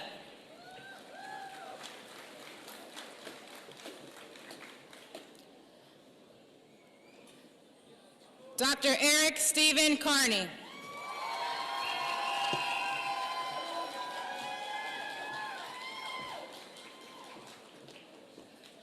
Dr. Sean Timothy Kester.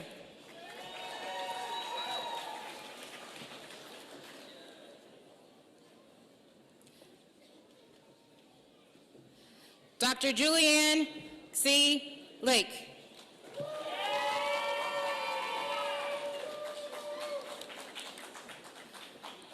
Dr. Carmen Elena Miller.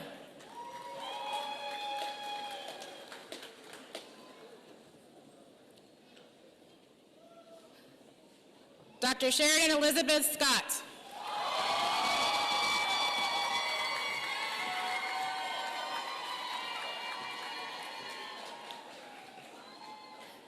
Dr. Megan Tokoa.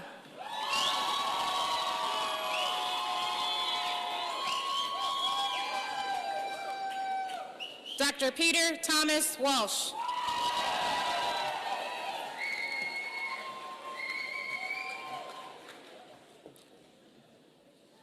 Dr. Trenton Hunter Wecker.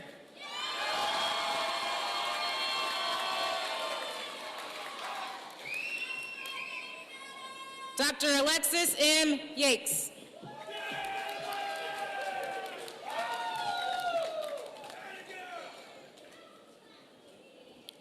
The candidates from the Williams Society, Dr. Emma Louise Beeson.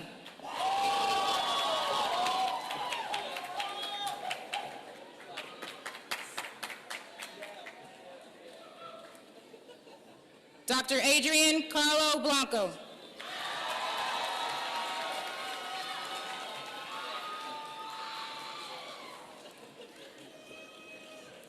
Dr. Emily Joy Castine.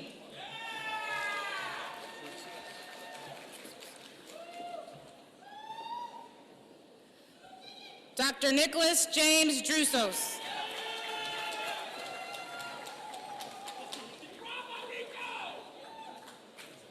Dr. Henrietta Adelago Anahim.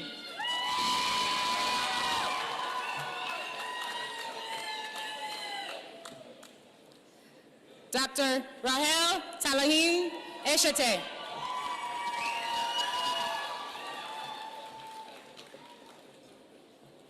Dr. Amanda K. Hertel.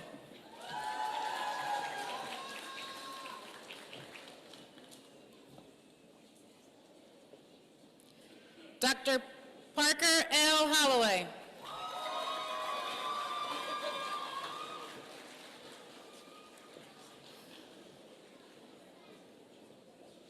Dr. Kyle F. Show.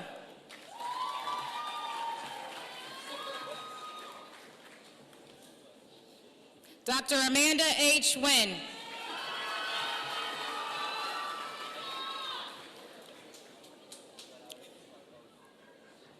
Dr. Christopher Sunwoo Park.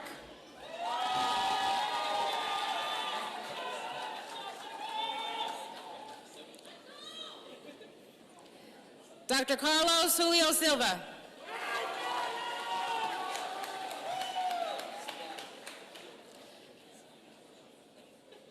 Dr. Helena Catherine Strombrowski.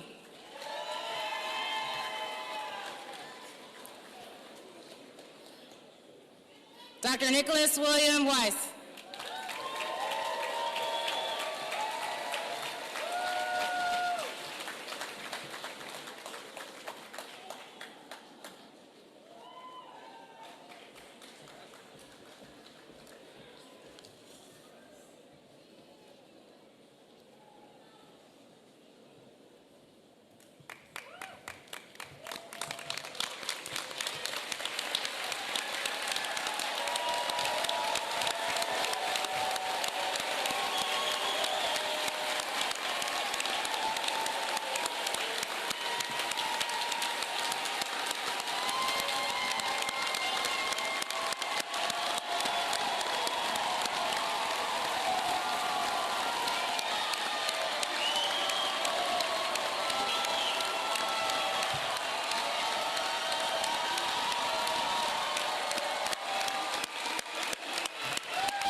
Under the authority of the Kansas Board of Regents, the Chancellor of the University may confer a posthumous diploma on a student who passed away in the last trimester prior to completing their degree requirements. Chancellor Giroud made an exception in the case of Caroline Troop, who passed away just a few days before starting her second year of medical school. Chancellor Giroud made the exception for Caroline because of her outstanding contributions to this medical school in the area of academics, in research, and in service. Caroline Troop's classmates and faculty are wearing a yellow lapel pin with a light bulb in memory of Caroline Troop. Here are these words from the personal statement that Caroline submitted in her medical school application. Quote, I identify myself as a learner, communicator, and a friend. Through these identities, I have developed the ability to connect with others, and I endeavor to learn from those around me.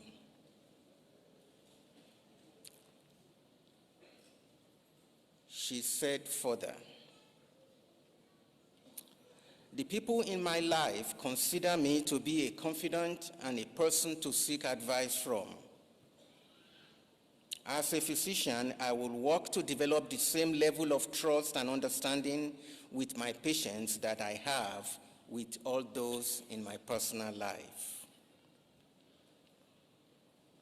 During her time at the KU School of Medicine, she was fully engaged with her community, serving on the Student Governing Council, volunteering regularly at the JDOC Clinic, and actively contributing to cardiovascular research at the University of Kansas Medical Center.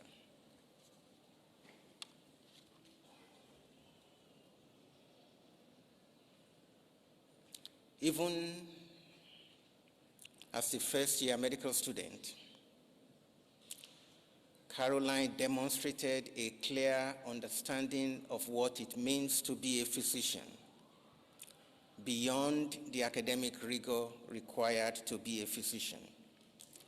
She recognized and embodied the attributes of service, compassion, and commitment central to the art and science of medicine.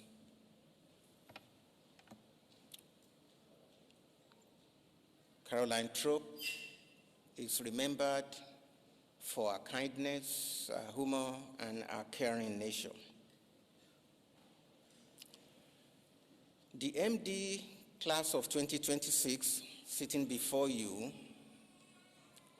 Caroline classmate, have commemorated our loss with a memorial plaque on the medical school campus here in Kansas City.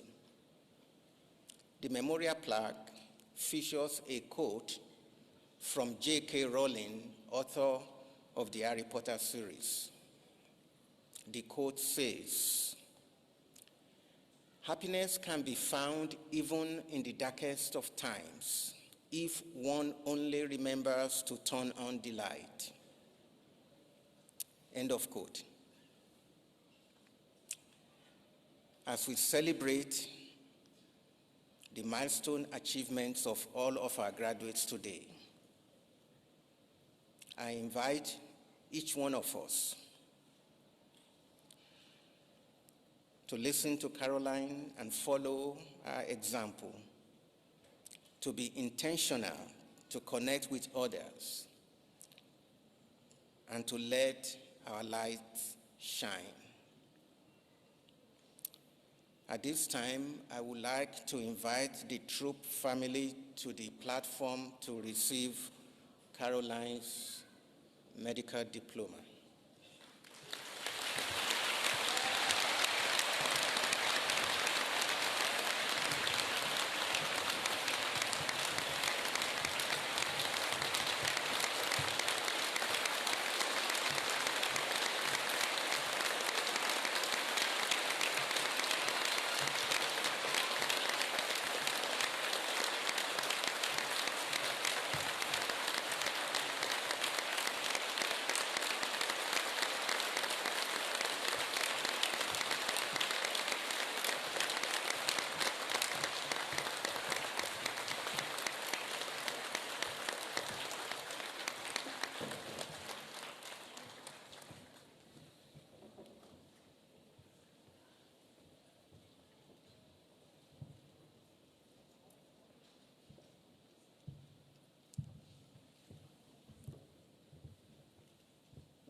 Please be seated.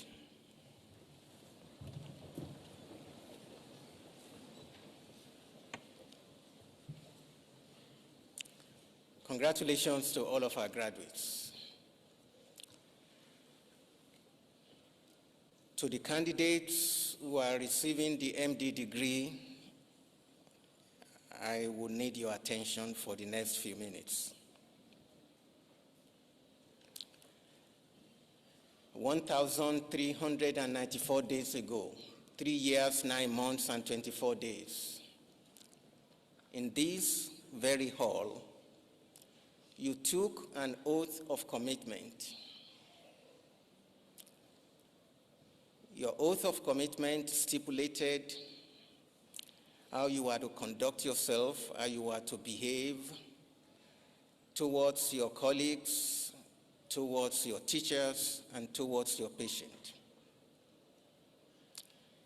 You have now successfully completed your medical education, and now you are released from your oath of commitment that you took on July 22nd, 2022. In a few moments, you will take a new oath. It is the Hippocratic Oath. You will never be released from the Hippocratic Oath, and you are bound by it for your entire life, in and out of practice. Now, I would like to invite Dr. Brad Daly, Assistant Professor of Orthopedic Surgery, to lead the reciting of the Hippocratic Oath.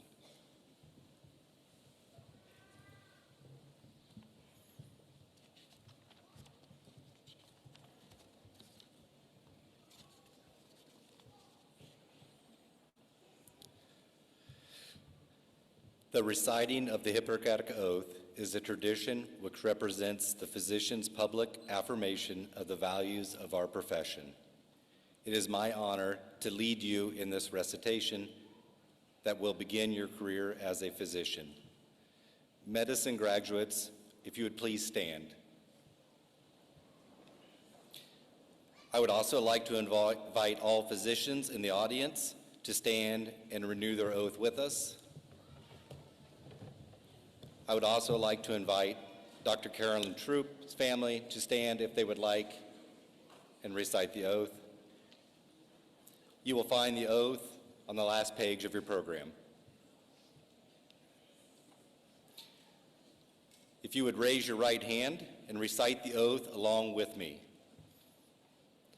Upon this day of graduation from the University of Kansas School of Medicine, as I seek admission to the medical profession, I do solemnly affirm, as did the ancient Greeks, by all that I hold most sacred, that according to my ability and judgment, I will keep this oath and its stipulations, to hold my teachers in this art equal to my own parents, and extend to them the respect and gratitude which is their due. I will, by precept, lecture, and every other mode of instruction, impart knowledge of the art to students and to disciples bound by covenant and oath according to the law of medicine. I will follow the system of treatment which, according to my ability and judgment, I consider for the benefit of my patients, and abstain from whatever is deleterious and mischievous. I will exercise my art solely for the cure of my patients and the prevention of disease, and will give no drugs and perform no operations for a criminal purpose, nor far less suggest such a thing.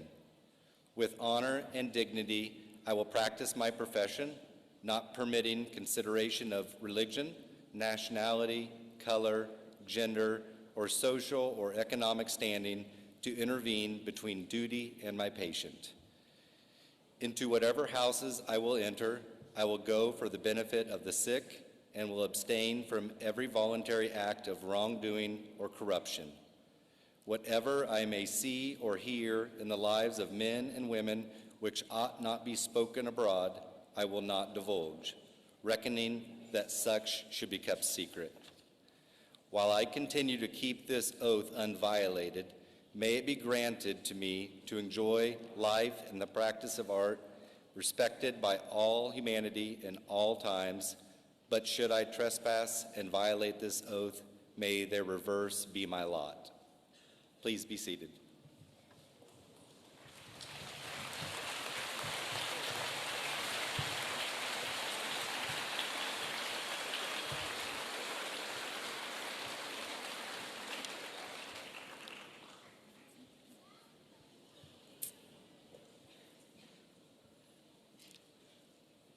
To all of the School of Medicine graduates, class of 2020 speak. I speak for our entire academic community when I say to each of you that indeed we are very proud of what you have achieved in the course of your education here at the University of Kansas School of Medicine. We are also very proud to have had the privilege of being part of your professional journey. Our sense of pride in all of you endures as we look forward to your future accomplishments in research, in healthcare administration, in education, and in service. We must ask you to stay connected and engaged with this school, this alma mater of yours. The diploma that each of you have just received is both a honor and a gift that you have duly earned. Keep it, cherish it, and live faithfully by what that diploma means to you. It is our last gift to you, even though you earn the gift. From now on, it is your turn to give back. To give back to this academic community, to your respective disciplines and professions, and to the whole of humanity. Ladies and gentlemen, as we conclude this graduates recognition and hooding ceremony, I wish to thank each of you for joining us this afternoon. KU School of Medicine, class of 2026, congratulations.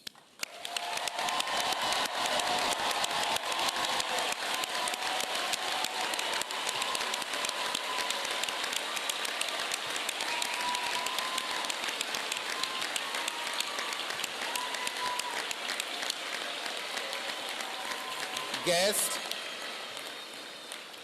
we invite you to stand and recognize our graduates.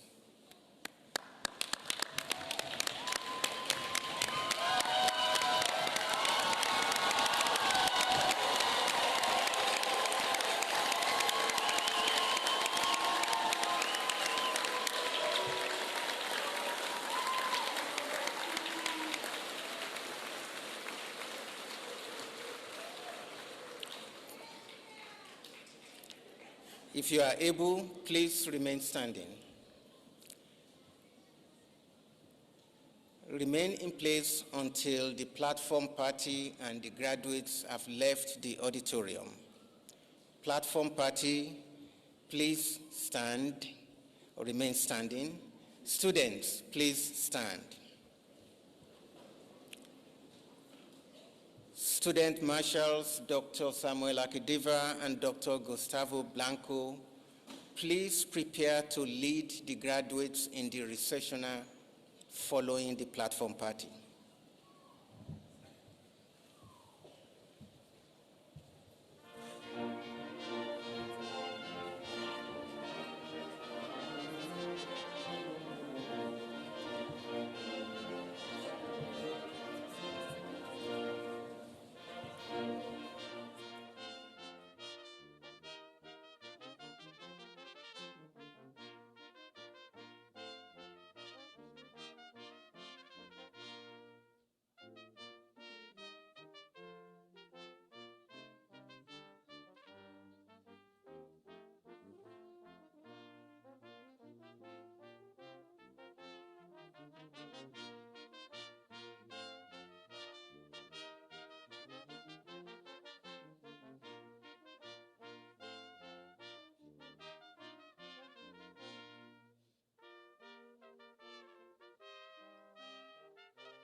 you.